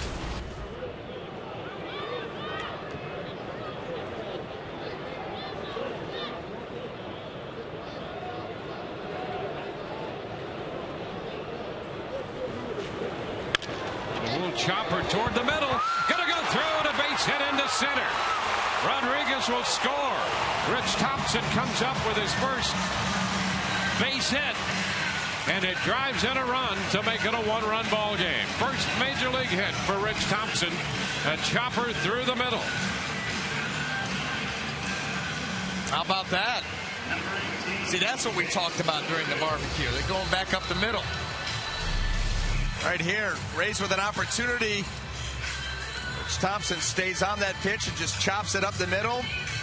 Pedroia, everything he's got to get to it, can't do it. And the Rays cut it in 3-2. And just like that, the Rays have come back from a 3-run deficit, trailing only by 1 now. Boy, that's got to feel really good for Rich Thompson, who waited a long time to get back to the big leagues.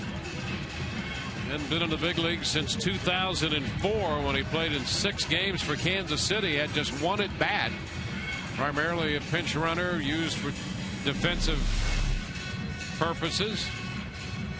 And there's that baseball, and who knows where that ball's going to go now. And the ball they'll present him with. Yeah, right. It'll be all full of chicken grease and misspelled name. Wrong date.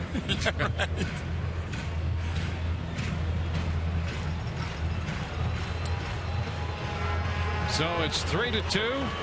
Now Thompson over at first can run. He had 442 stolen bases in his minor league career. Ben Zobrist in the batter's box. And the pitch, he started to go and checked in time. Jerry Lane, the crew chief, down at first, checking in, and says he held up. 1-0 the count to Ben.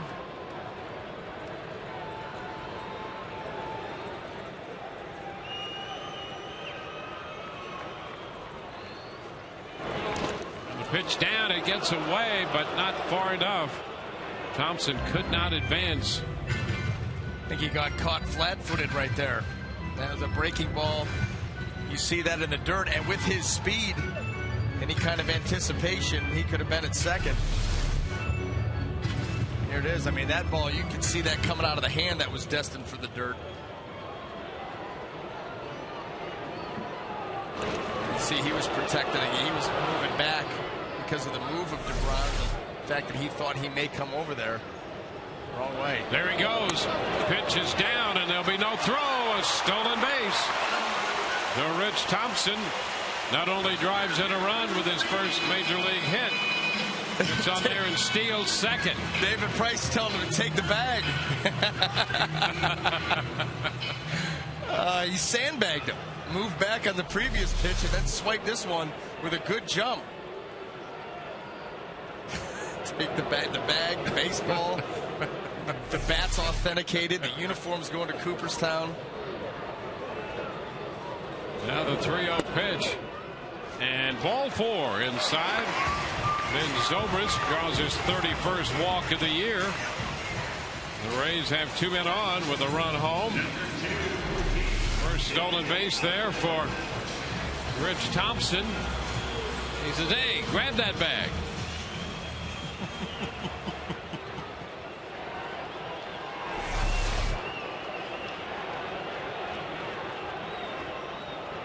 Here's B.J. Upton.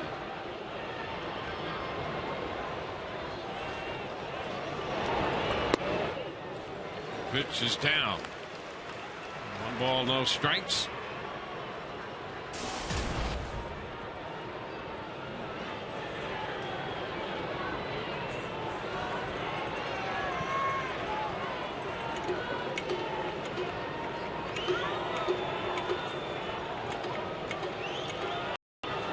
Thompson hits for third. The throw's going to be to second, and the Rays pull off a double steal.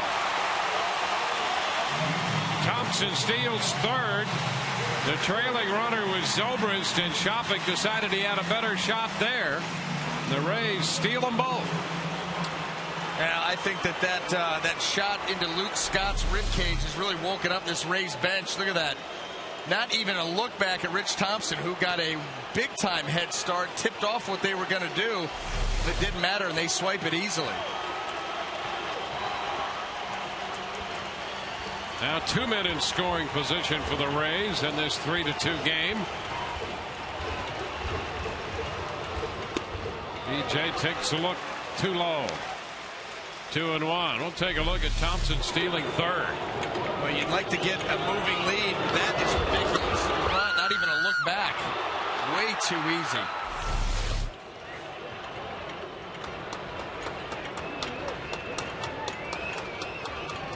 The 2-1 pitch. That drops in for a strike. 2-2. The Rays with 3 stolen bases here in this inning. Rodriguez started it all with a base hit. He has scored. Thompson's at third. Zobrist on second.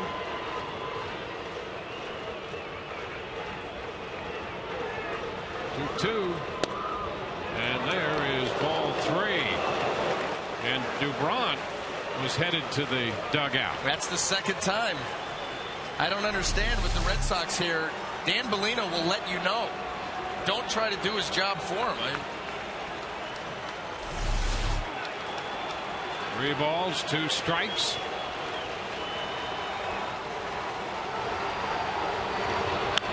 And a pop up. It's a foul ball coming straight back. That'll be out of play. So a 3-2 fastball is foul back.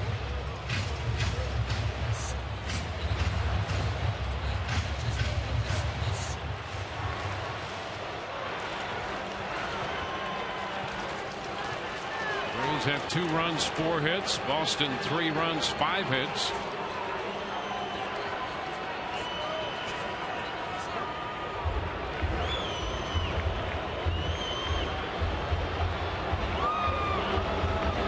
1-2.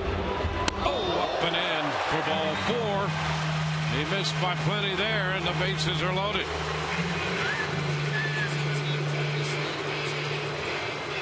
So the bases are going to be loaded for Luke Scott, who was hit by the pitch in the 3rd. So this turns out to be an extended inning here for Dubron. Bob McClure's on the bullpen phone. They're going to start to get some action down there. Atchison drops the warm-up jacket. He's going to start to get loose. Well, why wouldn't you? Look at those numbers.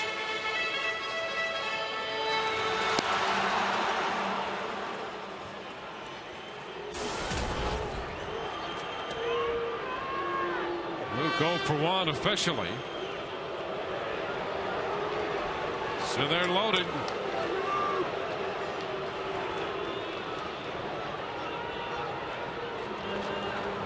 And a swing and a miss on a fastball, strike 1. It was the 29th pitch of the inning for Dubron.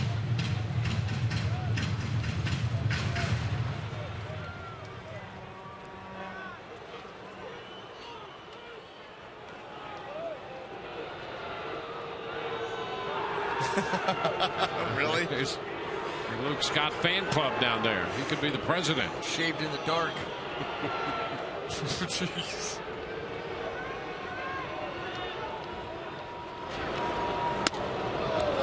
Close there.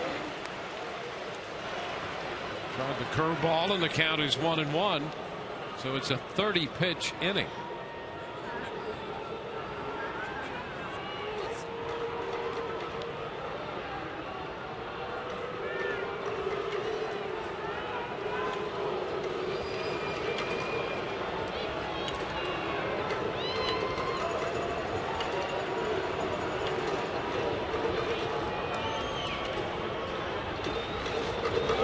Pitch, foul back. 1-2. Boston scored single runs in each of the front 3 innings. And a run in the first on a bases loaded walk to Cody Ross. Home run by Bird in the 2nd. Solo home run by Ross in the 3rd. Jeff Keppinger single homer run for the Rays in the bottom of the 3rd. Thompson single homer run here in the 4th inning. Now the bases are loaded. 2 outs and a 1-2 count to Luke Scott.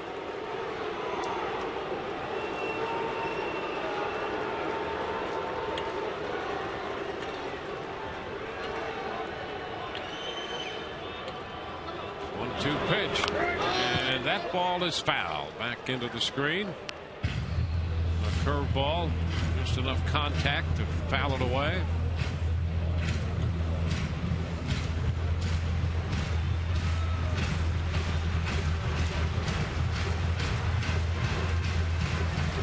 Rays outlasted the Red Sox 2-1 last night. Those things got straight all of a sudden.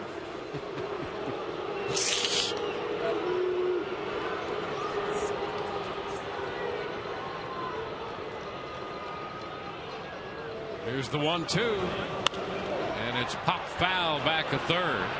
Out of play it goes. I think somebody got a phone call. I think. Really, just to straighten things up? Yep.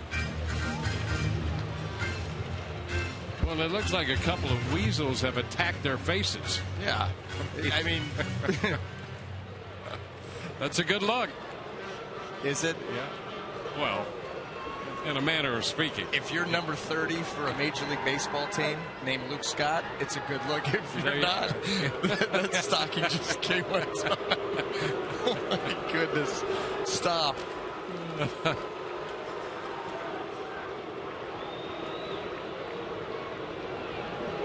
The 1-2 pitch again. And Scott shoots it on a line down to Gonzalez, who makes the catch. Luke Scott lines out to end the inning, but the Rays right back in this thing. Sean Rodriguez scored on the first Major League hit by Rich Thompson. Thompson picking up a couple steals as well. 3-2 Boston.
Boston leading 3-2.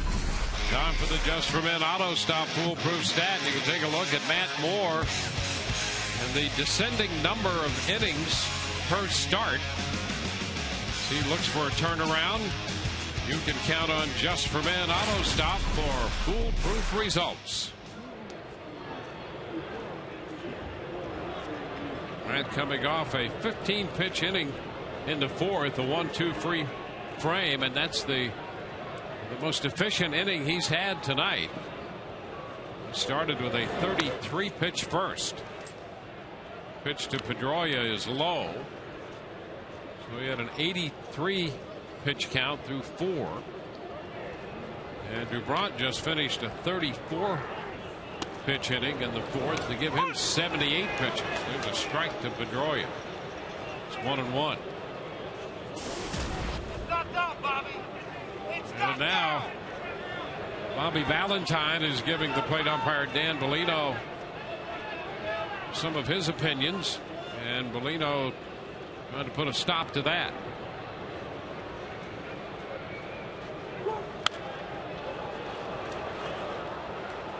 One ball, 2 strikes.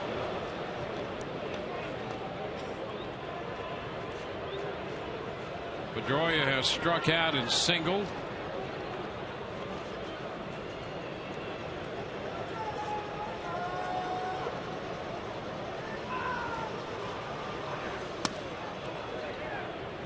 Pitch is low. It's a 2-2 count.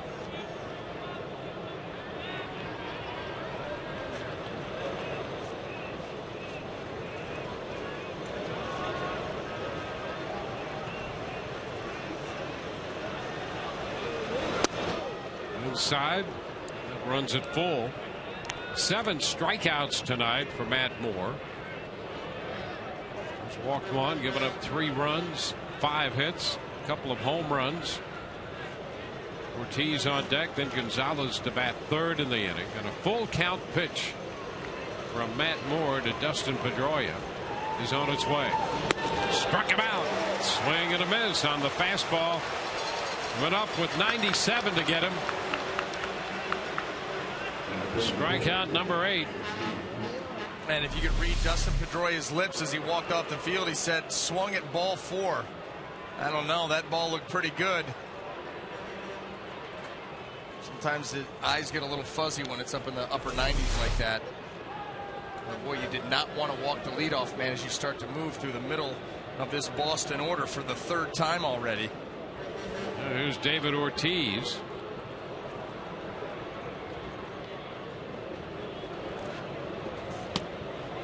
Ortiz starts to go after it, takes ball 1. The career high in strikeouts for Matt Moore is 11. That came against New York last September. He has 8 strikeouts tonight. And Ortiz started to unload and managed to check again. 2-0.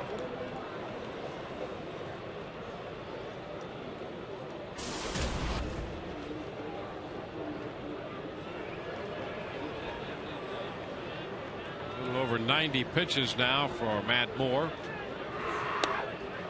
And he finds the strike zone. 2-1.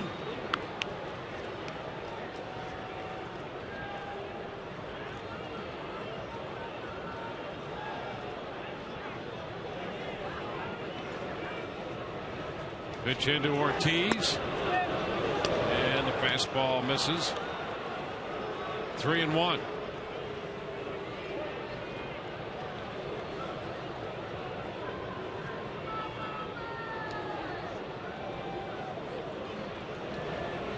Right back with the next one. Ground ball into short right. Keppinger out of the shift will throw him out. So the Rays victimize Ortiz using the shift. He hit it through the hole on the right side, but right to Keppinger.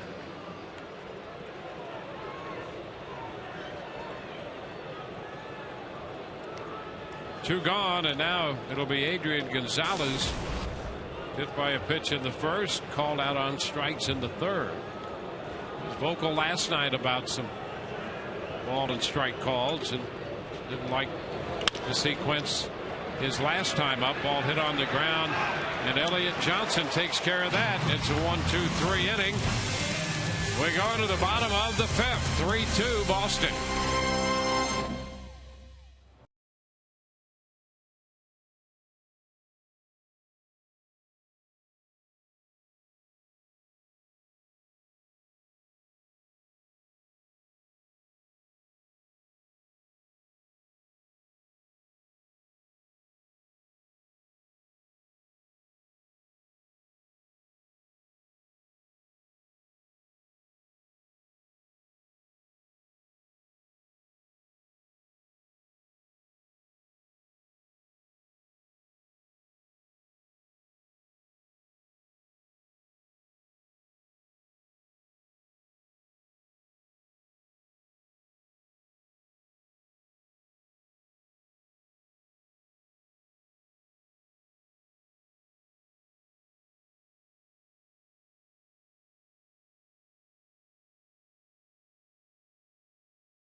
As we head into the bottom of the fifth inning, the Rays have pulled it within 3-2. Tonight's game and all season long, Tires Plus will donate $100 to the Pediatric Cancer Foundation for every Tampa Bay Rays home run televised on Sun Sports and Fox Sports Florida. Well, the Rays coming to bat in the bottom of the fifth inning. Dubron had a long fourth. Moore retired Boston on 12 pitches in the fifth inning, and so the home half of the frame finds Jeff Keppinger leading off, and he looks at a strike. Opening fastball. Keppinger 2 for 2, had the RBI single in the third.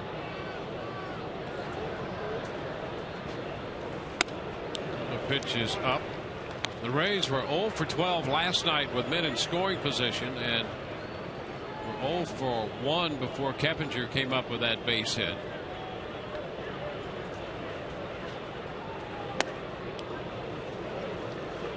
Two balls and a strike.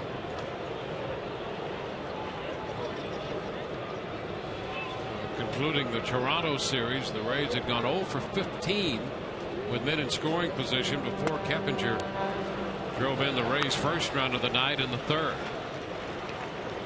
It's 3-1 right now to Keppinger. Red Sox had to get their bullpen up in the fourth. And Keppinger works him for a walk. Leadoff man aboard. Look at Carlos Pena to the plate. Well, that's what you want to do when a pitcher has a high pitch count inning. Try to get him right back out there as quickly as possible again. And he walks Keppinger. Carlos has been victimized by breaking balls tonight. Called out on strikes on a curve in the second, and again same thing in the third. Felix Dubron out of the stretch now. And Pena granted time by the plate umpire Dan Bellino.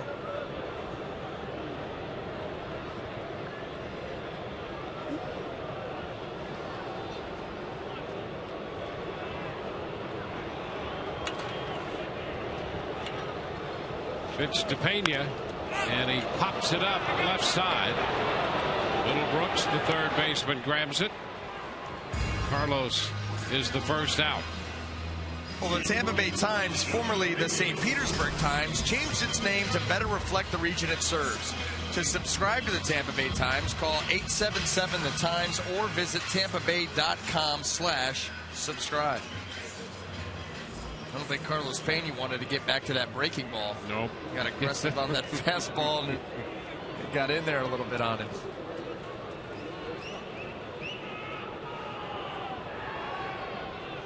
Sean Rodriguez started the 4th inning with a base hit.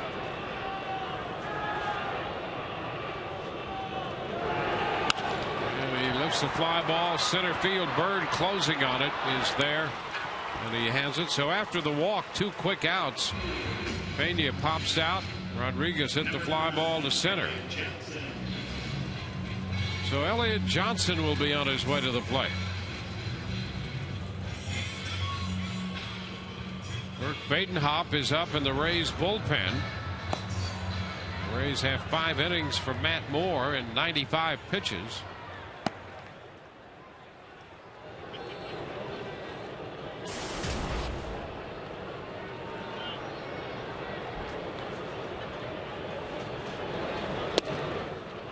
Johnson takes a strike. Elliott has hit safely in 8 games in a row. Had a good road trip. Was 11 of 22 on the swing to New York, Baltimore, and Toronto. Elliott had a bunt single last night to extend his hitting streak to 8.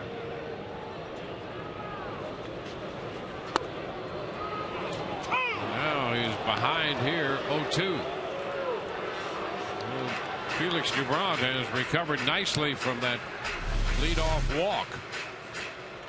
Back here, that ball catching the bottom of the strike zone. What didn't look good is Kelly Shopik having to go back and reach and catch that ball. A lot of movement from the catcher, and you see a ball down in the zone like that, you assume got to be a ball, but it's close. The 0-2 and a swing and a miss. Elliot Johnson out on strikes. So we've gone through 5. 3-2 Boston.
For the premiere of Inside the Rays, Matt Moore. We'll follow Matt's unique journey to the major leagues and learn about his strong support system that has made his career possible.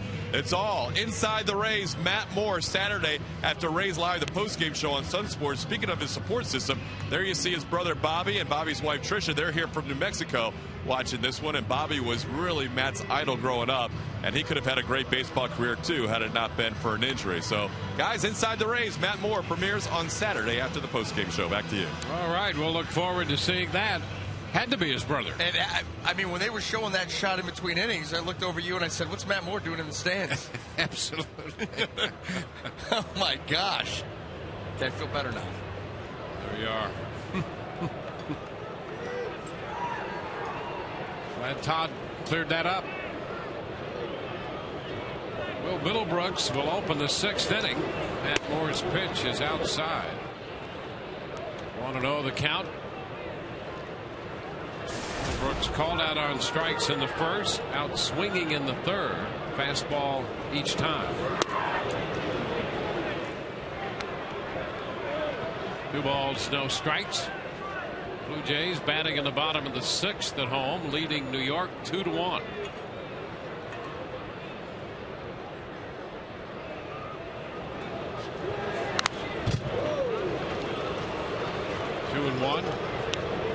The Rays started the day tied for first with Baltimore. The Orioles have won, so at the moment the Rays are a half game back.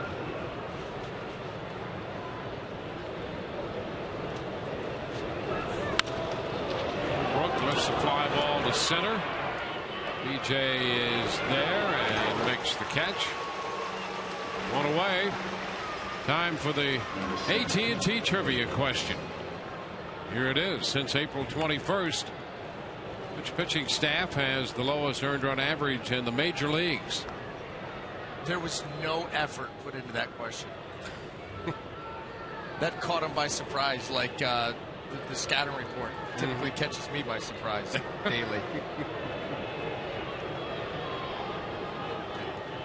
If you want trivia, just wait till we get into interleague play. Ooh. Yeah, they're going to have a lot of it there. There's a strike to Cody Ross. The Rays will enter interleague play tomorrow. And you know what? That's great and all, but I still don't get why they don't flip the DH rule. 2 strikes. I mean, when you're playing in American League parks, pitchers hit, and you go to the National League, you get the DH. I mean, is it that hard? Thinking outside the box. But, you really are. But not Way to really. go. But not really. Well, you know, you're being modest. I'm trying to make it interesting. Toward the line and right. Zobrist on the move, gets over there to make the catch. I think that's a great idea. If you're going to have interleague play, that's right. If you're going to have it to begin with. It's that's a whole other question. You can make the argument that interleague play has gotten somewhat stale.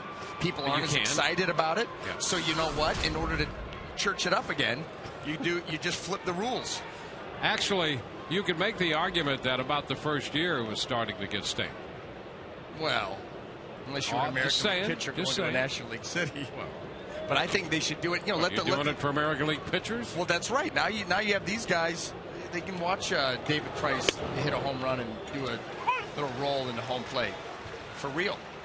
A strike to Daniel Nava. Hey, listen, I'm not a proponent of it. I'm saying if you're going to have it, that's the way to make it more interesting. I think that's a good idea if you're going to have it. And a strike. So short of saying it, I'm assuming that you're not all for it. I'm not really all for it. No, I'm not. You could assume that. I think there are certain matchups that are intriguing and others not so intriguing, and there are more non-intriguing.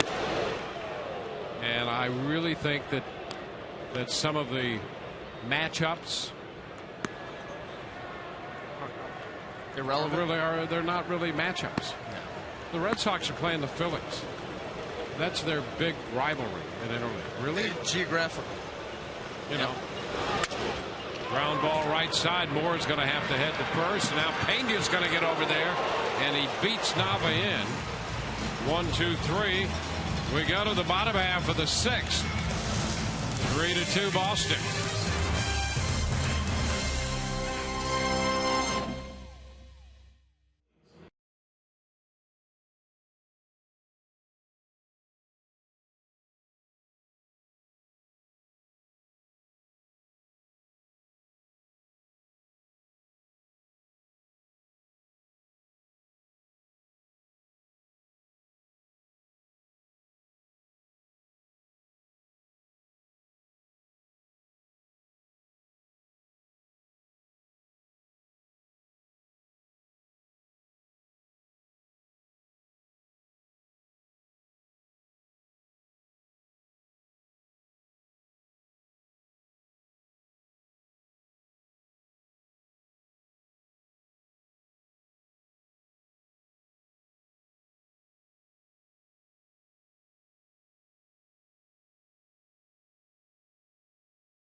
Off to a bit of a shaky start when he loaded the bases in the first and walked Cody Ross to make it 1-0. Marlon Byrd opened the second inning with a home run.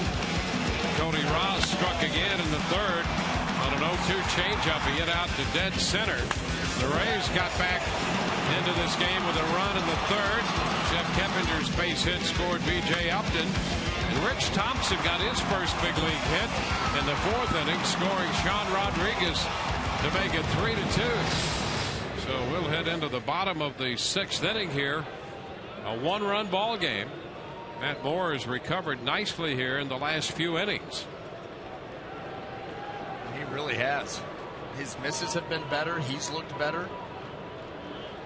Good job. Chris Jimenez leading off and taking a pitch high. 1-0. It's one of the things too that it takes to be a successful big league pitcher. You're not going to be on spot, spot on from the get-go. You got to be able to make in-game adjustments. Something he did. A high fly ball off the bat of Jimenez. It's Marlon Byrd in center field, putting it away. One out here in the sixth inning. And with this one out, nobody on situation, let's check in with Barry LeBrock. All right, guys, thanks. Love the discussion about interleague play, all the debate about it, whether or not there's pitchers hitting in whatever parks. It's happening, and these teams are coming here to see you. Our text poll question tonight, which interleague series you're looking forward to most? The Braves start tomorrow. The Nats, of course, come in with that great young team. A lot of guys. There's a fly ball to center field and deep. Dwayne, take it. Yeah, Bird's going to go all the way to the track for this one. He had a little trouble, but he stayed with it no matter which way he turned. He didn't want to lose visual contact with that fly ball, and he got back a couple steps from the wall and made the catch. Well, how many times have we seen that with outfielders here at Tropicana Field? You've got the darkened roof and the rubbed up baseball, and if you lose eye contact, it can be difficult to pick it back up. So he's going to twist and turn, but look at those eyes. Never leave the baseball. He's able to haul it down. Not the prettiest route, but it was effective.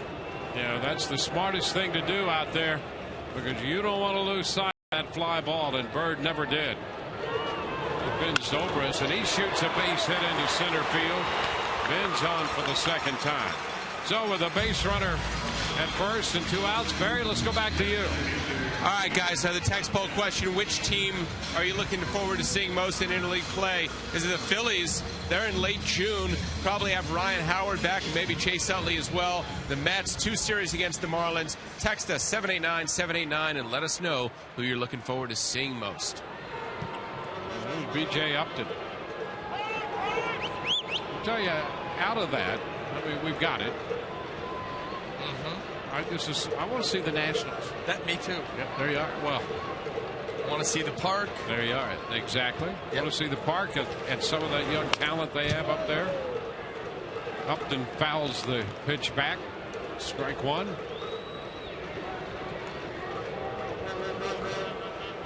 Two outs. Zobrist at first. I want to go down and lead a march of some kind on some sort of monument. Rebel in you surfacing.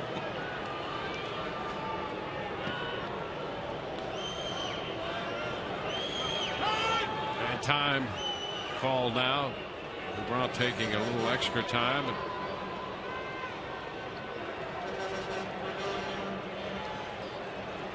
He's ready now.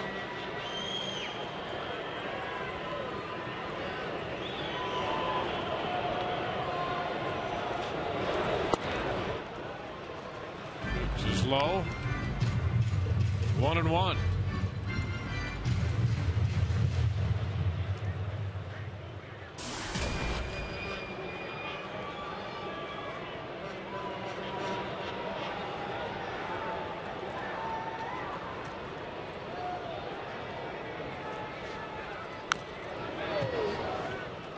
It's a foul ball. The count is 1-2. You want to see pitchers hit? Here they are.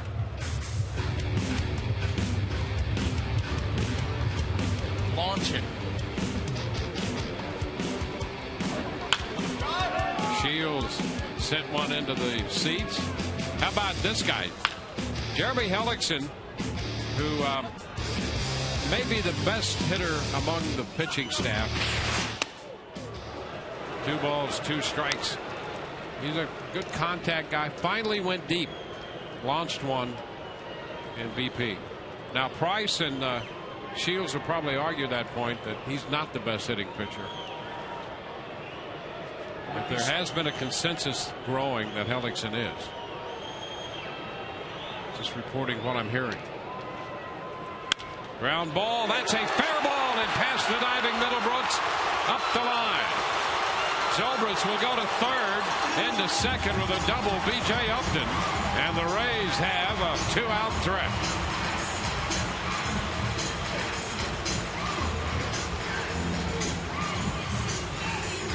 Bobby Valentine will make the walk to the mound. Luke Scott is due. Here's another look at the double. Now that ball doesn't get in on BJ. Stays out over the plate. He's able to get the barrel to it. Get it down past the diving Middlebrooks. But Daniel Nava able to cut that ball off before it got to the corner. And that saved the Rays from tying this ball game up. And we have a pitching change. That's it for Dubront. Call to the bullpen brought to you by Metro PCS. Wireless for all.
Punch top can for a smoother pour. It's not just a good time, it's Miller time.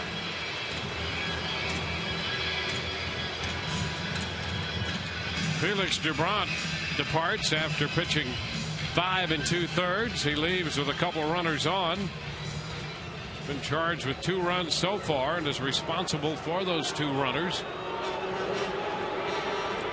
7 strikeouts and 4 walks. 6 hits and 5 2/3. He got up to 97 pitches. Rich Hill, the lefty, now on to face Luke Scott.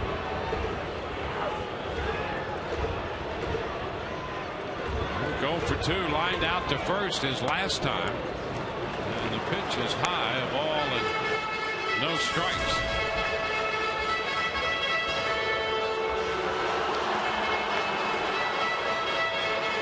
Now, Rich Hill doesn't look like a very comfortable at bat for a left-handed hitter. With that arm angle, that ball starting out behind you.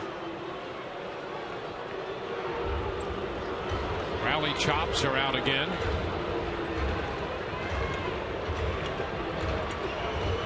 And 1-0. And a strike call. Curveball.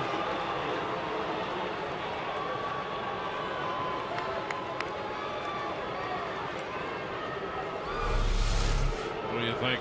Now let's take a look.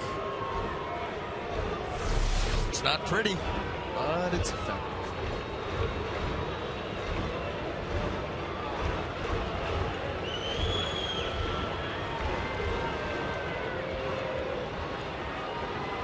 The 1-1. High fly ball into left. Nava's going to be there, and he makes the catch. The Rays threaten with 2 outs, leave 2. We go to the 7th, 3-2 Boston.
Boston, Matt Moore out of the game after 6 innings, and things did get progressively better for him. Yes, they did. Matt Moore recovered nicely from some command issues early on.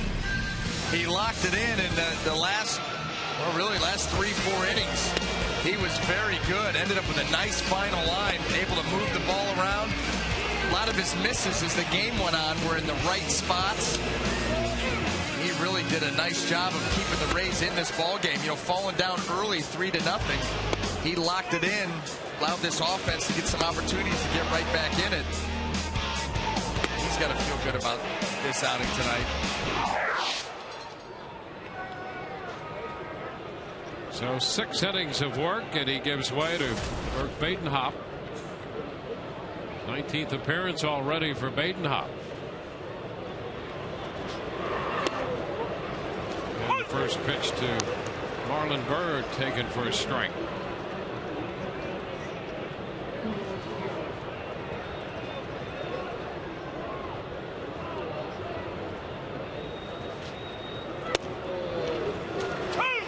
That's a strike.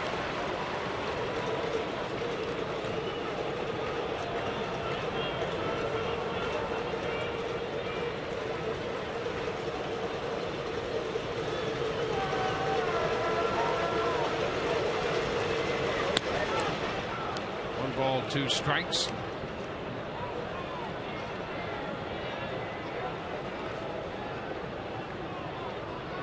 Moore had that big first inning, 33 pitches, and then the pitch count was headed in the right direction thereafter. 2-2 now the count to Byrd. First 2 innings, 49 pitches combined. The third and fourth together, 34, and then the fifth and sixth, 23. So that's a great trend for the young left-hander. And that's a strike call. Byrd caught looking. Badenhop rings him up.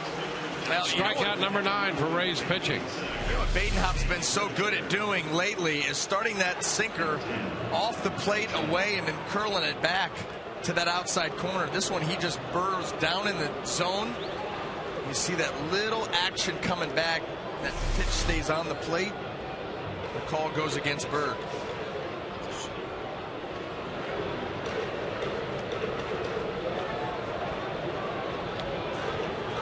Kelly Shopick goes after the first pitch, fouls it back. Pretty disappointed in Kelly tonight. He's given us nothing. Well, a ground ball and a strikeout, but no bats in the stands. Yeah, I mean, nothing goofy. Yeah, action in the bullpen for the Rays. I mean, no acrobat performances on the bases. That's right. Yeah, how about that one? For your first. 2 strikes. Little flashback time. Yes. That never gets old. What was the little pause though for right here? Oh, little back door. Hey, not everyone can perfect that. There's never been a first stolen base in Major League history that came anywhere close to resembling that. And he's out on strikes. A cut and a miss at the fastball. That's strikeout number 10 for Rays pitching tonight. 2 outs in the 7th inning. How about Badenhop overpowering Kelly Shopping right there? He just came right after him. Kelly, dead red fastball hitter. Badenhop gets 92 and sneaks it right by him. And as a result of this, it's pizza time.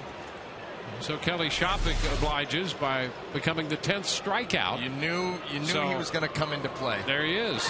He contributes no matter what he does. He will contribute in one form or another. 1-0 the count now to the leadoff hitter, Mike Aviles.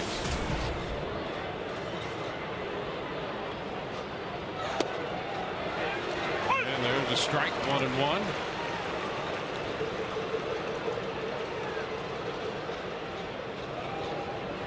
Another close one going tonight. The Rays are 10-3 in 1-run games.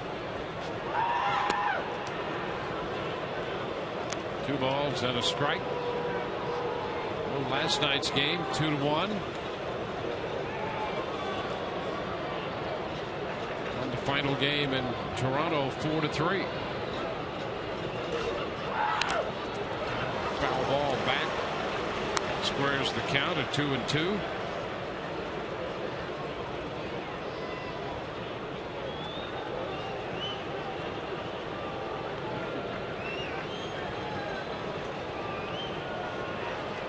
Look at that. Best home records.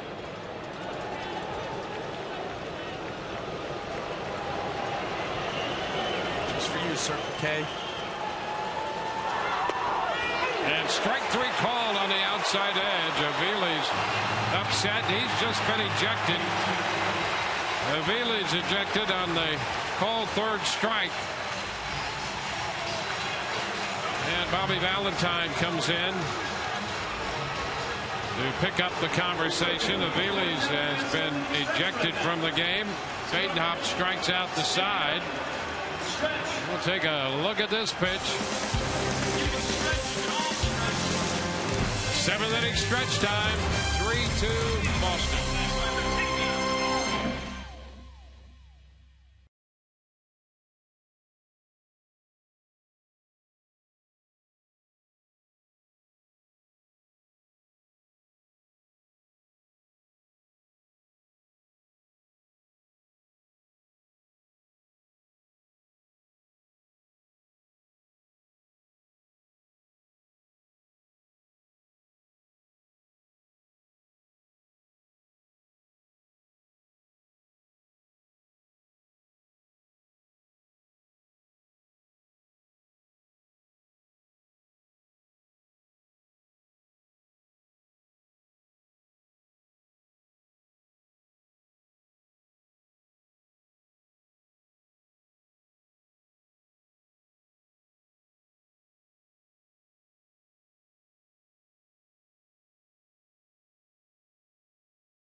Silver.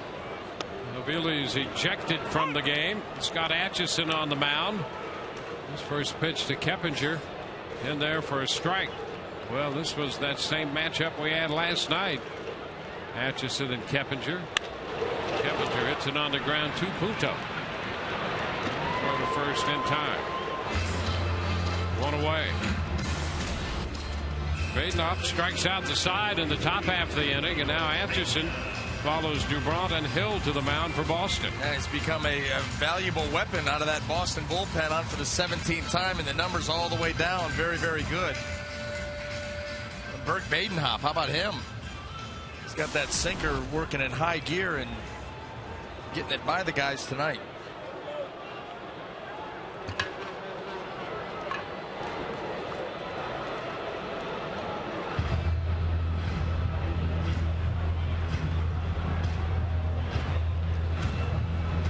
Talk Atchison and Shopik talk about how they'll work Carlos Pena in this one-run game.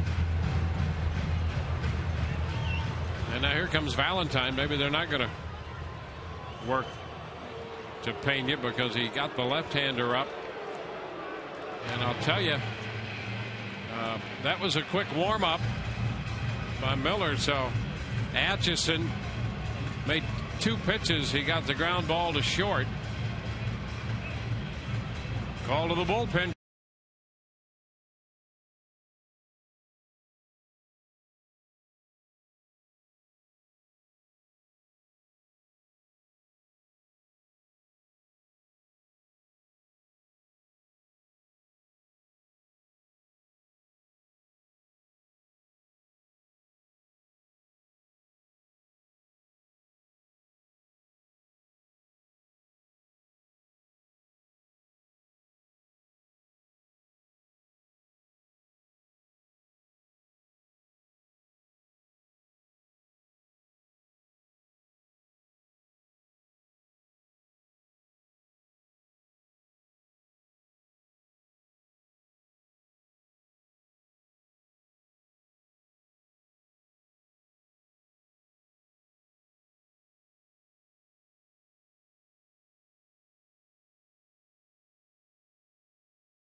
Rays baseball brought to you tonight by your Bay Area Acura dealers, by Checkers Feast On, and by your local Southern Ford dealers. So Bobby Valentine here in the bottom of the 7th inning, sorting through the left-handers and the right-handers and back to a left-hander. You know, the interesting matchup here, he's going lefty-lefty as you might expect. Pena against Atchison lifetime is 0 for 5, and against Andrew Miller is 2 for 3. So we'll see how it works out. Pena 0 for 3 tonight. And the pitch is inside. Miller in the game for an inning last night, gave up a hit and a walk and picked up a couple of strikeouts. 2 strikeouts in the 6th inning last night. 1-0 the count to Pena. It's up and away. 2-0. 3-2 ball game. Boston scoring single runs in each of the first 3 innings. The Rays got an unearned run in the 3rd and another run in the 4th.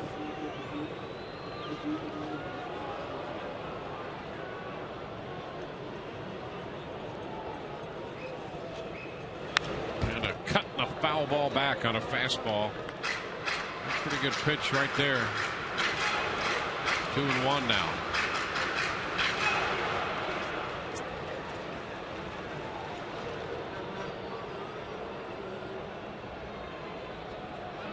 The chops are gone. They appear mysteriously in key situations involving Luke Scott. 2-2 breaking ball.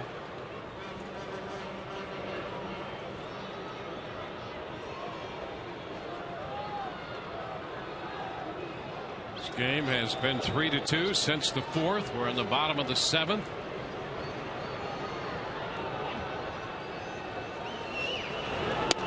And a cut and a miss. Pena strikes out. Well, a couple of good breaking balls there by Miller to close it out. 2-1, get it even, and then come back here with a 2-2.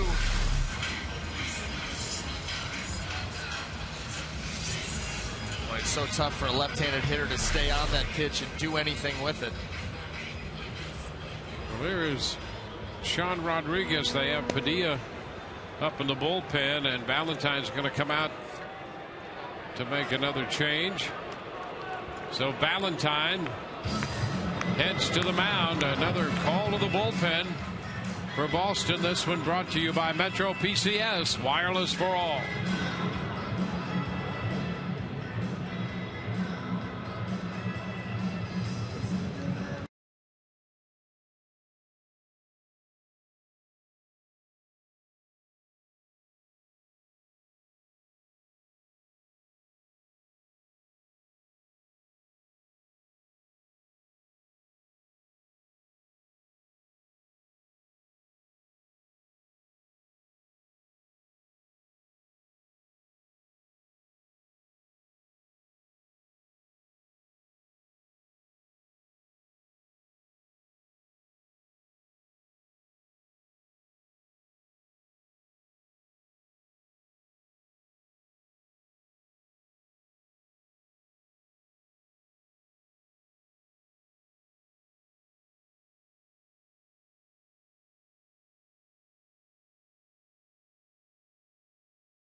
This is just a reminder as you enjoy a cold one to look forward to Miller time later in tonight's game, brought to you by Miller Lite. The Red Sox using 3 pitchers here in the 7th. 2 outs, nobody on. Sean Rodriguez facing Vicente Padilla. First pitch is upstairs.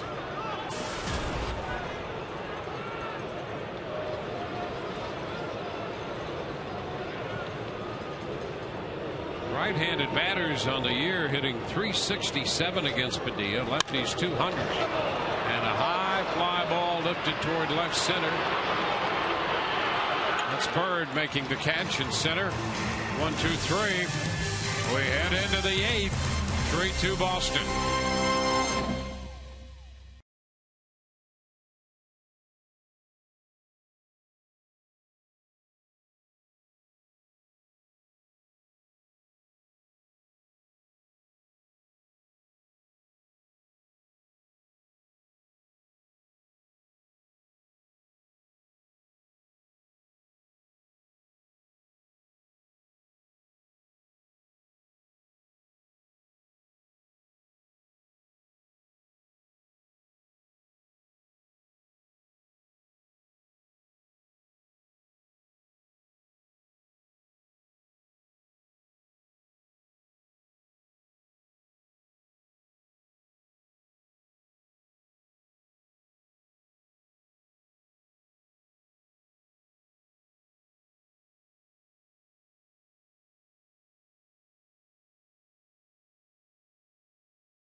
Don't forget, tomorrow, Boss Man Jr. patrols center field. You could be wearing his shirt tomorrow because the first 10,000 fans get this Boss Man Jr. shirt presented by the Tampa Bay Times.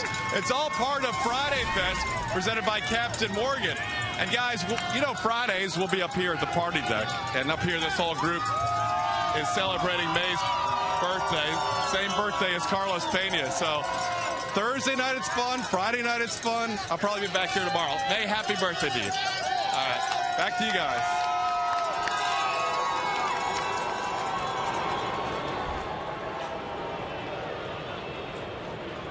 Well, Burke Badenhop goes back to the mound here in the 8th.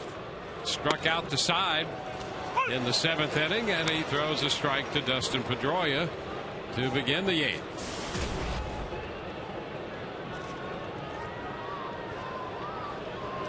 Pedroia single back in the 2nd inning. Couple of strikeouts sandwiched around that, and a fly ball short center, going to drop in there. Didn't hit it hard, but he drops it in front of B.J. Upton. Hit number 6 for Boston. David Ortiz is due. The Rays have the bullpen busy, and Joe Madden pops out of the dugout. He's going to make a pitching change. So an inning plus for Badenhop, and we'll be back in a moment.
The runner on first, Kyle Farnsworth stares down his opponents, and now you too.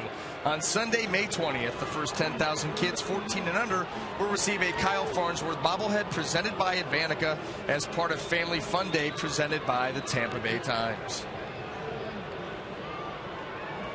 J.P. Howell is brought on to face the left-handed bat of David Ortiz. 14th appearance for J.P.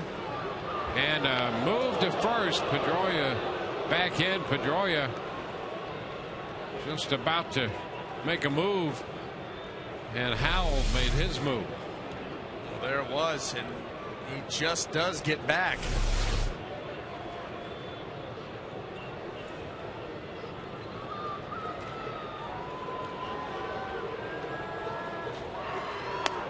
Pitch is high. Ball, no strikes. The Rays overload the right side with the shift. Keppinger on the infield dirt right now, though. He had been playing short right field with nobody on base.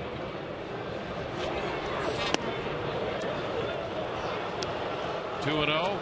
Well, you bring him in like that for the possibility of turning that double play, and also with the idea that J.P. Howell, David Ortiz probably going to see a lot of breaking balls, and maybe you get one off the end of the bat. It's not hit that hard.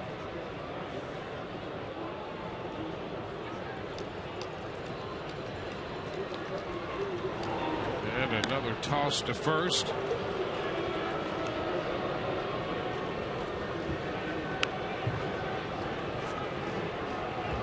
Hits are even, 6 apiece, and the Red Sox lead 3-2.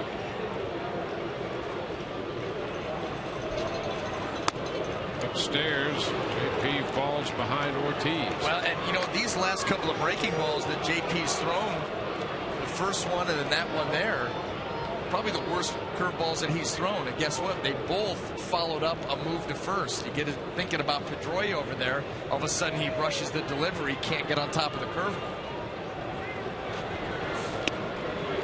There's a strike. 3-1.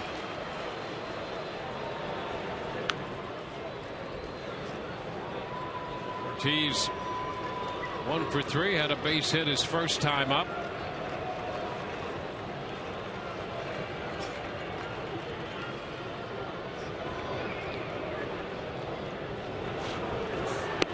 And there's ball 4. Howell issues a walk to Ortiz. It's only the second walk given up by Rays pitching tonight. But it complicates situations here in the 8th. It's Wade Davis in the Rays bullpen.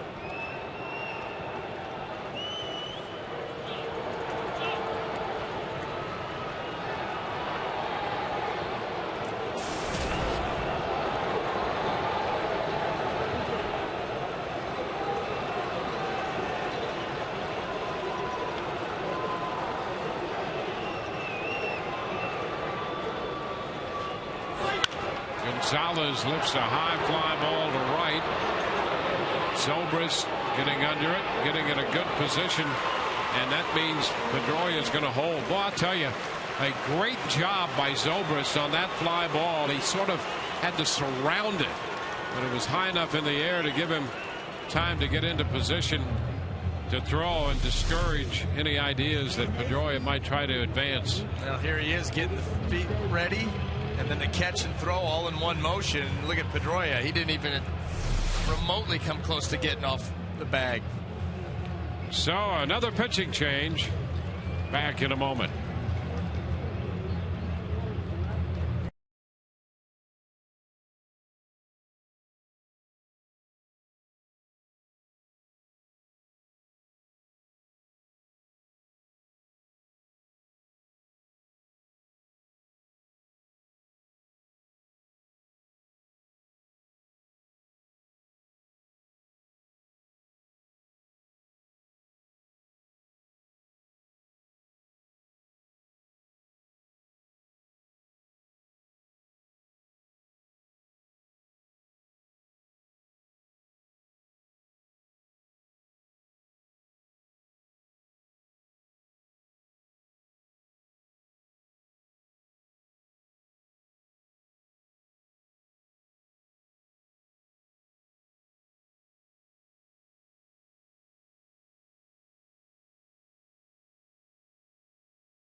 Eighth inning, Mosaic Company and the Rays working together to end hunger through home runs for food.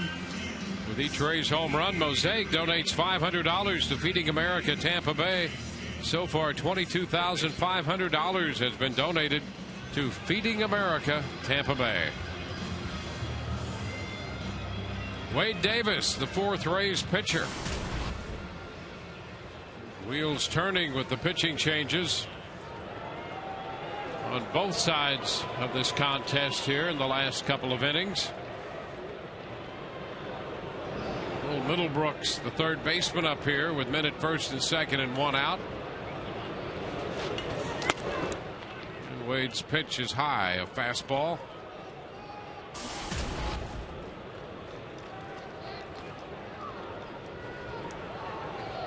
Wade pitched 2 innings in the game on Monday when the Rays bullpen had to cover 8 innings.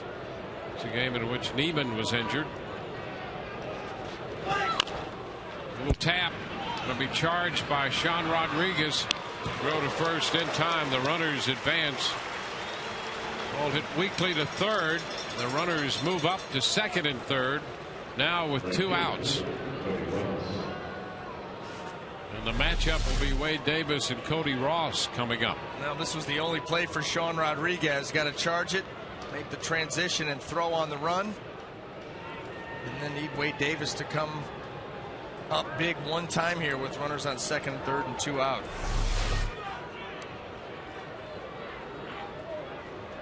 Ross walked with the bases loaded in the first, and he homered in the third.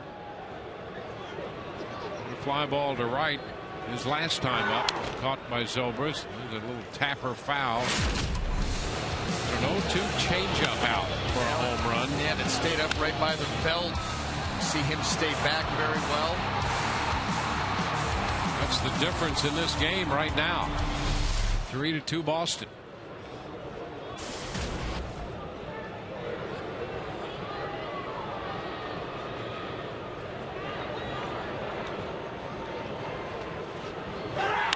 And a ground ball that's going to sneak through into center. Pedroia scores. Ortiz heads to the plate, and Cody Ross drives in 2 more runs. He didn't hit it well, but he got it through to the left of Elliott Johnson, and that gives Boston a 5-2 lead. Well, as far as they had Elliott Johnson pulled over, he didn't have to hit it well. And he does a nice job of pulling the hands through, staying up the middle. But Elliott Johnson, look at that. Just dribbles that ball, but Elliott, look where he's at over here. There's a lot of room right there, and that's exactly where Cody Ross goes.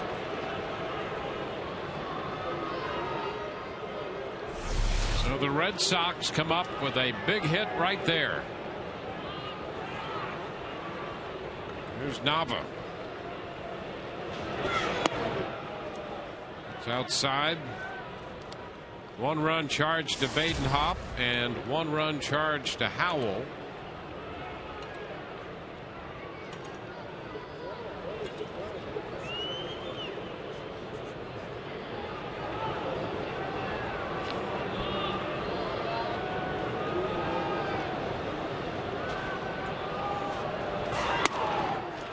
Pitch is upstairs.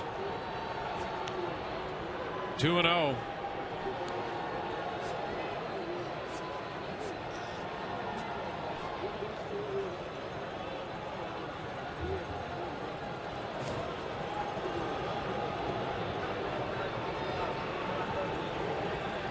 Davis to Nava. This is upstairs. So he's behind 3-0.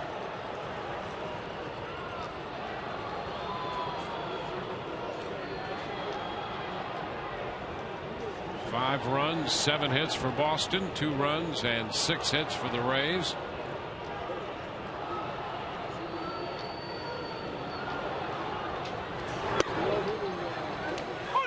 Strike 1, 3-1.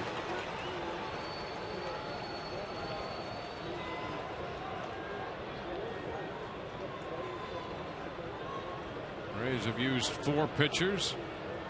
Boston 5.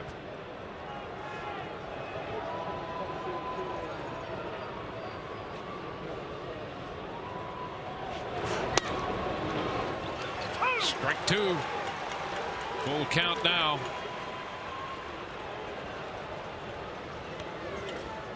Right now the Rays are where they were after 2.5, down by 3. They'll have 2 shots left.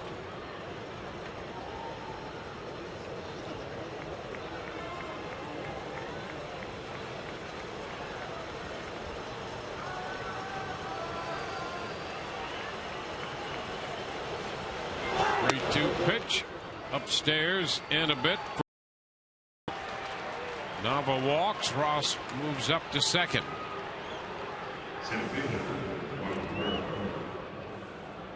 The hitter's going to be Marlon Byrd.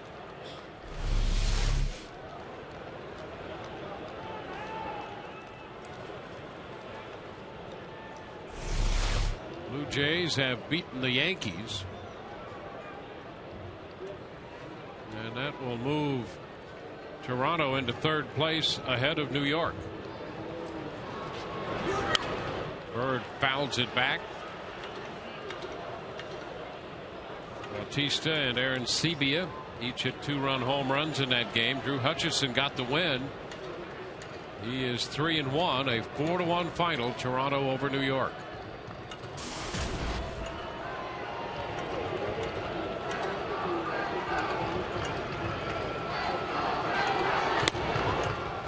Inside to Bird. 1-1.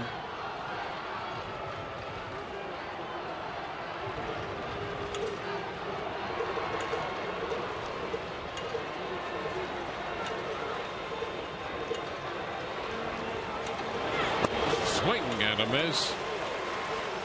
And a look at that breaking pitch, a slider moving down and away sharply.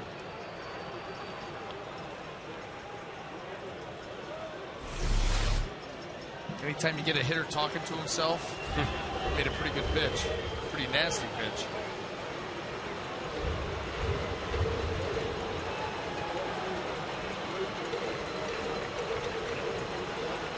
One-two, and he missed outside. I think Marlon Bird wanted time there.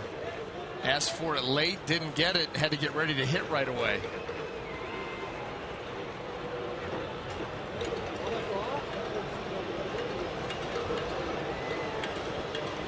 So it's a 2-2 count. And a fastball takes care of him. He's out on strikes. Ball game ends into the bottom of the 8th now, and it's 5-2 Boston.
Red Sox now, as the Boston leading the Rays, as the Red Sox scored 2 more in the top half of this inning.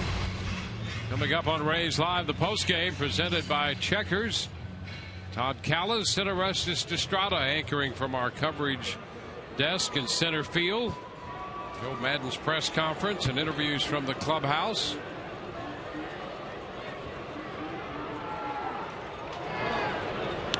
And that slow Eephus pitch, a little breaking ball, and he missed with it. You'll see that occasionally from Vicente Padilla. Foul ball back. The count is 1-1.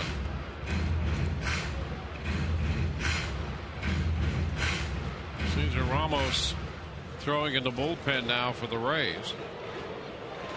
Well, until this at bat, the last 5 Rays hitters had seen 5 different Red Sox pitchers.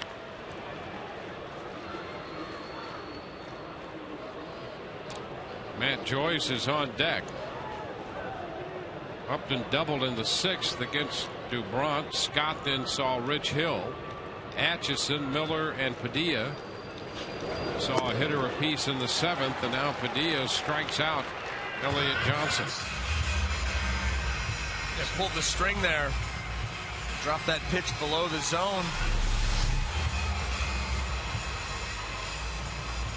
Out in front. Now Matt Joyce will pinch hit for Chris Jimenez. Yeah, how about that little run there by Bobby Valentine? I mean, talk about playing the matchup game. Burn almost your entire bullpen. About an inning and 2/3. Slow breaking ball again. 1 ball, no strikes. That one about 53. Well, Bobby had to get his evening walk in, and did, changing pitchers every hitter.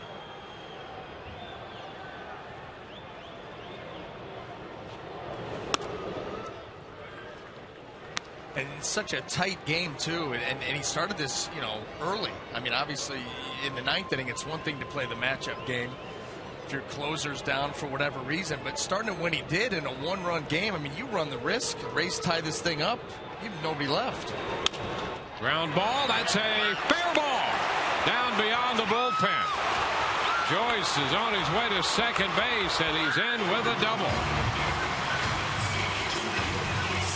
So Joyce comes off the bench with a 2-base hit. Gonzalez was arguing the call with Jerry Lane, and Bobby Valentine's going to come out and pick up the argument.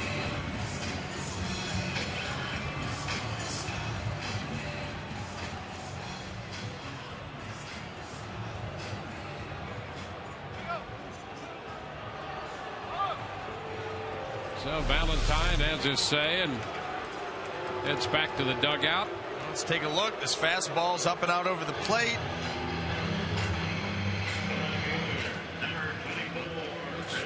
It's where the ball passes the bag. Yeah.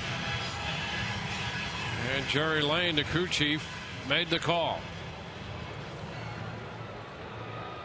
Red Sox have not been happy with a lot of decisions made going into last night and tonight. There's Thompson. Pitches down as he shortened up on the bat. 1 ball, no strikes. And it's not even that they've been unhappy with a lot of these calls. They've assumed a lot of calls. A lot of, you know, 3-1 fastball. I'm going to go ahead and head to first. You know, I'm going to throw a pitch that's close with 2 strikes. Start to walk off the mound. I mean, this is going on a lot. A foul ball. 1 ball, 1 strike. Rich Thompson tonight picking up his first big league hit. Drove in a run with it. Picked up a couple of stolen bases. A night of accomplishments with the 33-year-old outfielder.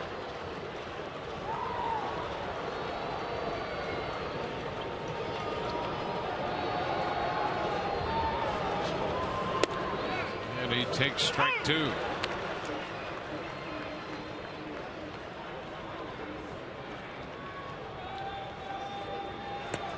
Alfredo Aceves is up in the bullpen.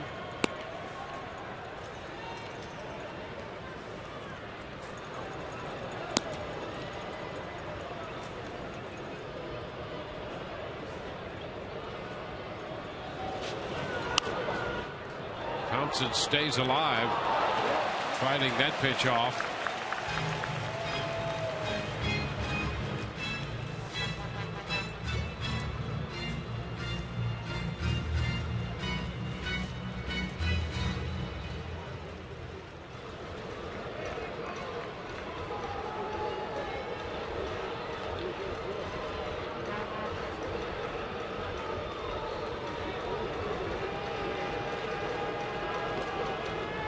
The 1-2, and he's hit by the pitch.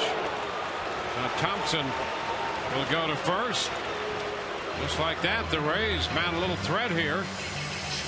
2 men on and 1 out. Get us back around to the top of the order in this game. The Rays will send Ben Zobrist up there against Padilla.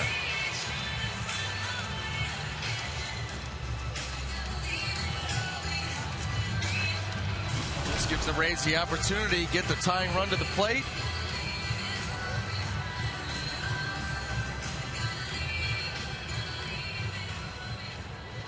Bob McClure chatting on that bullpen phone. Sevey's throwing down there. And the tip of the cap, Sevey says, anytime.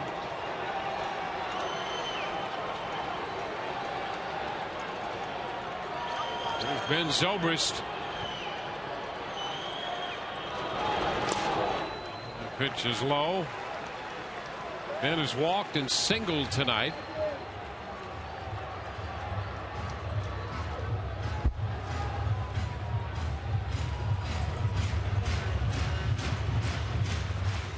Five runs, 7 hits for Boston, 2 runs, 7 hits for the Rays.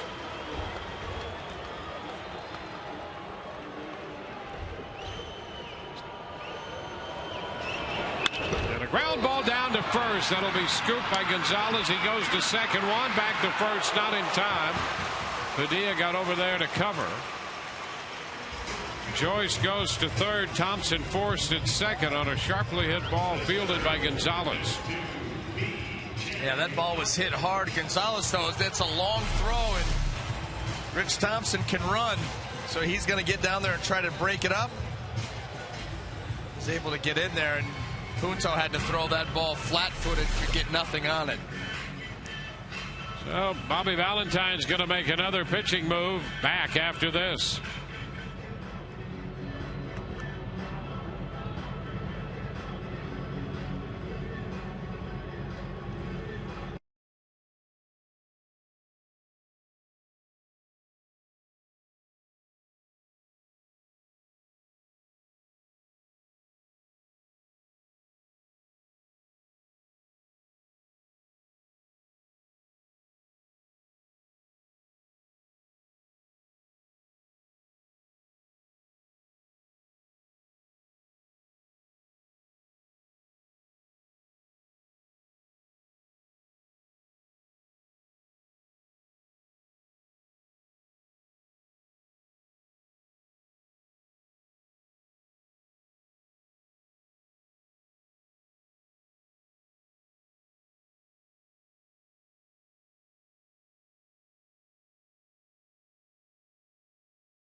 Presented by authority of the Tampa Bay Rays and may not be reproduced or retransmitted in any form. And the accounts and descriptions of this game may not be disseminated without the express written consent of the Tampa Bay Rays. Alfredo Aceves in there, and he throws a breaking pitch. First pitch taken for a strike by B.J. Upton. Aceves on for the 17th time. 2 men on, 2 men out. B.J. 1 out of 12 lifetime against Aceves. He pops it up down the right side toward the Rays bullpen, and it's out of reach.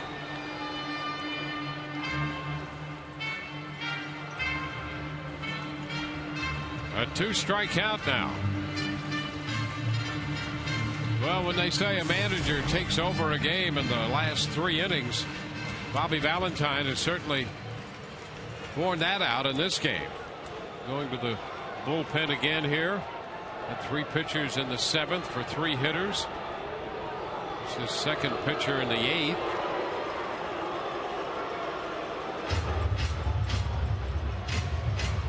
Six pitchers on the night. It's 5-2 Boston right now. And and interleague play tomorrow. The Atlanta Braves in. We'll be with you at 6:30 on Sun Sports. Fastball missed. It's 1-2.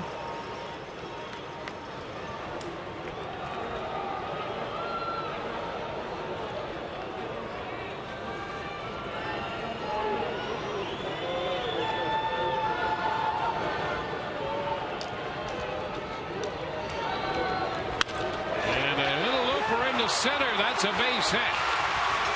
Scoring from third is Joyce. That's going to make it a 2-run game now. It's 5-3. So Upton, who had just one hit in his career in 12 at-bats against the Sevies, drives in a run with that one. Well, BJ was able to get on top of that pitch. That ball was up in the zone. BJ, a little swing adjustment here.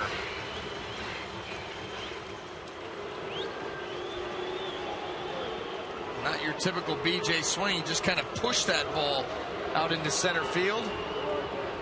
Draws the Rays 1 run closer. Well, there's Luke Scott to face the Sevies.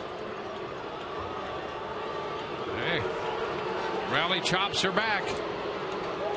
Upside down, buddy.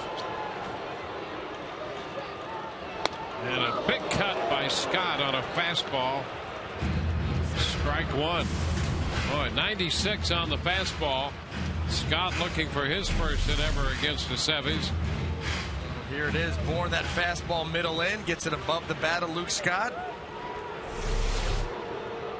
2 men on. The Rays get the potential go-ahead run at the plate. Keep the chop on.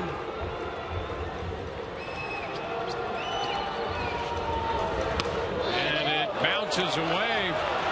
And that will move both men into scoring position. Oh, that looked like a cross-up there. Kelly Shopik was not ready for the fastball. That might have even hit the back of his glove.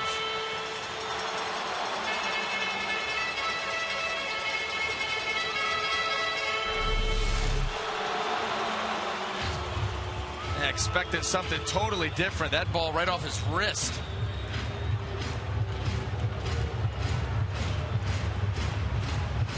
Well, he had no chance on that one. Rule a pass ball.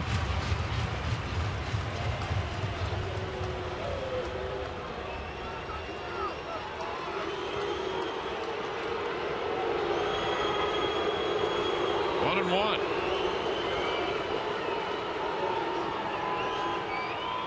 Scott fouls it up the right side, out of play.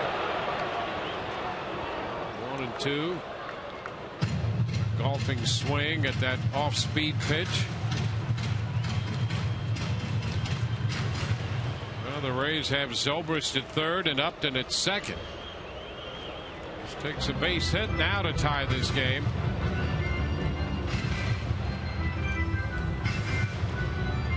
Rays have had to play catch up all night, down 1-0, 2-0, 3-0. 3-1, 3-2, 5-2. Now it's 5-3. A 2-minute scoring position.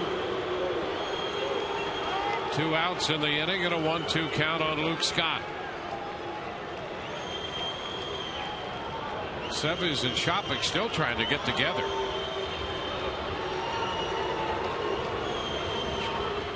And the pitch is away.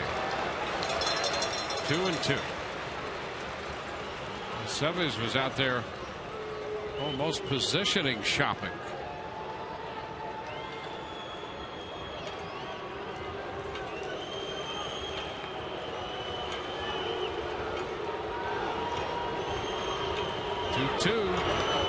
Swing and a ground ball to the right side from Pedroia, and the throw to first in time. It's going to retire the side. The Rays get a run. We'll go to the ninth. It's 5-3 Boston.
the ninth inning. Matt Joyce, who delivered a pinch hit, doubled and scored a run, stays on to play left. Jose Molina will take over behind the plate. He'll go into the ninth spot vacated by Rich Thompson. And we're going to see Saltalamacchia pinch hit here for Kelly Shopping. Wade Davis still out there on the mound for the Rays. Jared Saltalamacchia, switch hitting catcher, batting from the left side. And he takes a breaking ball for a strike.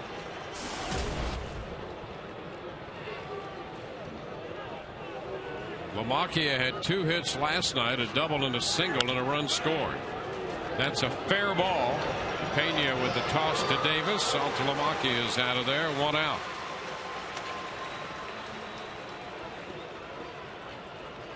We'll swing back around to the top side of the order, and it'll be Nick Punto.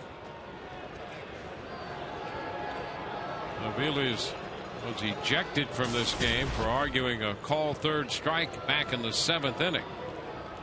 And this is the first plate appearance now for Punto.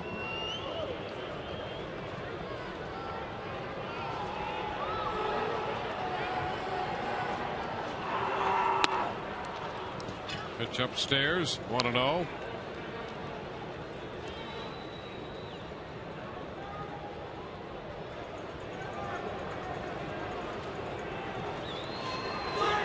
Swing and a miss. 0-1 now. The Rays will have the middle part of the order coming up in the bottom of the 9th inning. Right now they're down by 2 runs. Punto pops a fly ball to left, and Joyce makes the catch. 2 up, 2 down.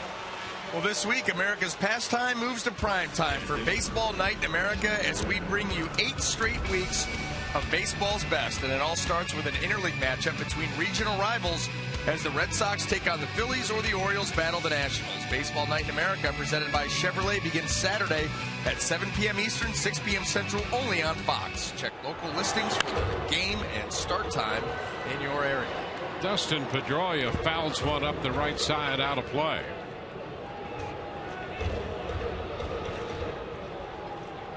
Three runs charged to the Rays starter Matt Moore. Badenhop charged with a run and Howell with one. Another foul ball to the right side. 0-2.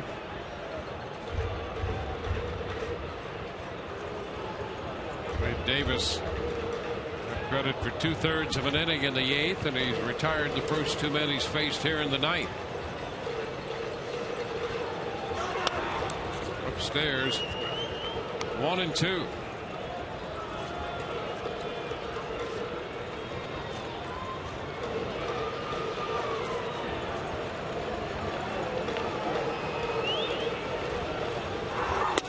And strike 3 called on the outside corner, and Pedroia shakes his head. We go to the bottom of the 9th. Keppinger, Pena, and Rodriguez do.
Rays baseball tonight brought to you by Chevrolet and their award-winning cars, trucks, and crossovers. By Buddy's Home Furnishings.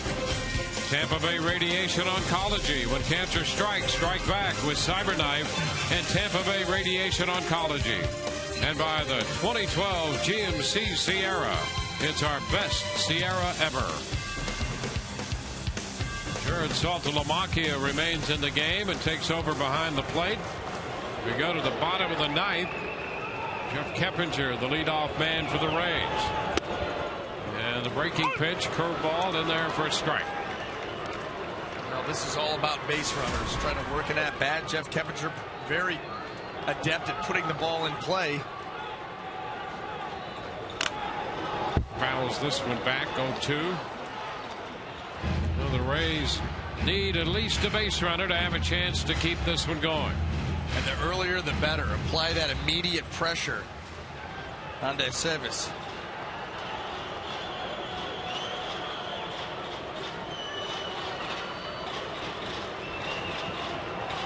The 0-2.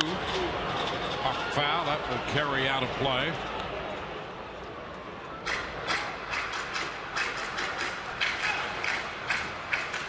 Baltimore won its game. Toronto beat New York. And a tap foul.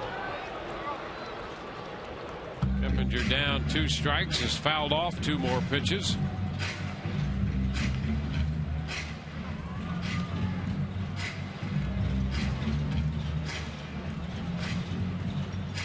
Rays live the post game coming up immediately following our contest. Alfredo Aceves, pitcher number 6 for Boston.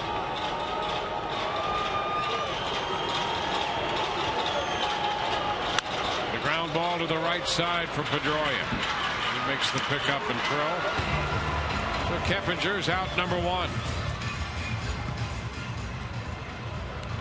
Carlos Pena now to face Aceves. The first baseman, Carlos 0 for 4 tonight.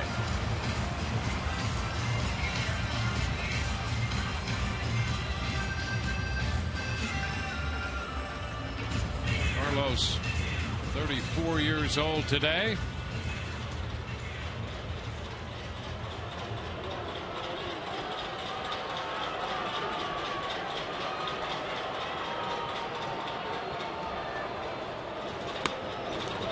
Pitch is down.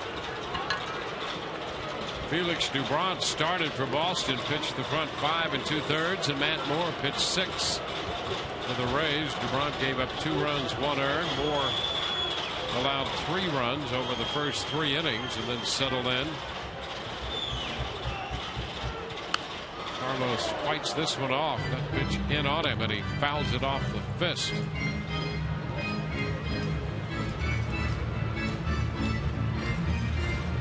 1-1 count.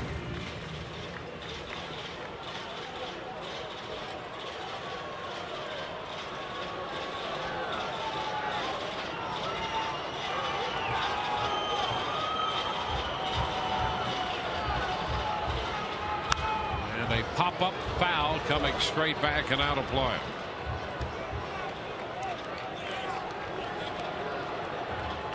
Rays have picked up runs batted in tonight. Keppinger, Rich Thompson, and B.J. Upton.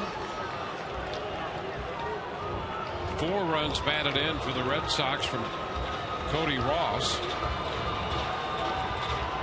The other one belongs to Bird on his home run. Ground ball, third base side. Middlebrooks takes his time and throws a strike to first. 2 ground balls in the ninth. Well, Carlos Pena facing a tough at-bat there, gets that breaking ball and just figures take my base hit the other way, and he hit it right at the only man on the left side of the infield. Got a lot of room to play with over here, but Carlos just going to take his hit that way. And look, 2-hop, easy play. Here's Sean Rodriguez. And the breaking pitch outside. So the Rays down to their final out.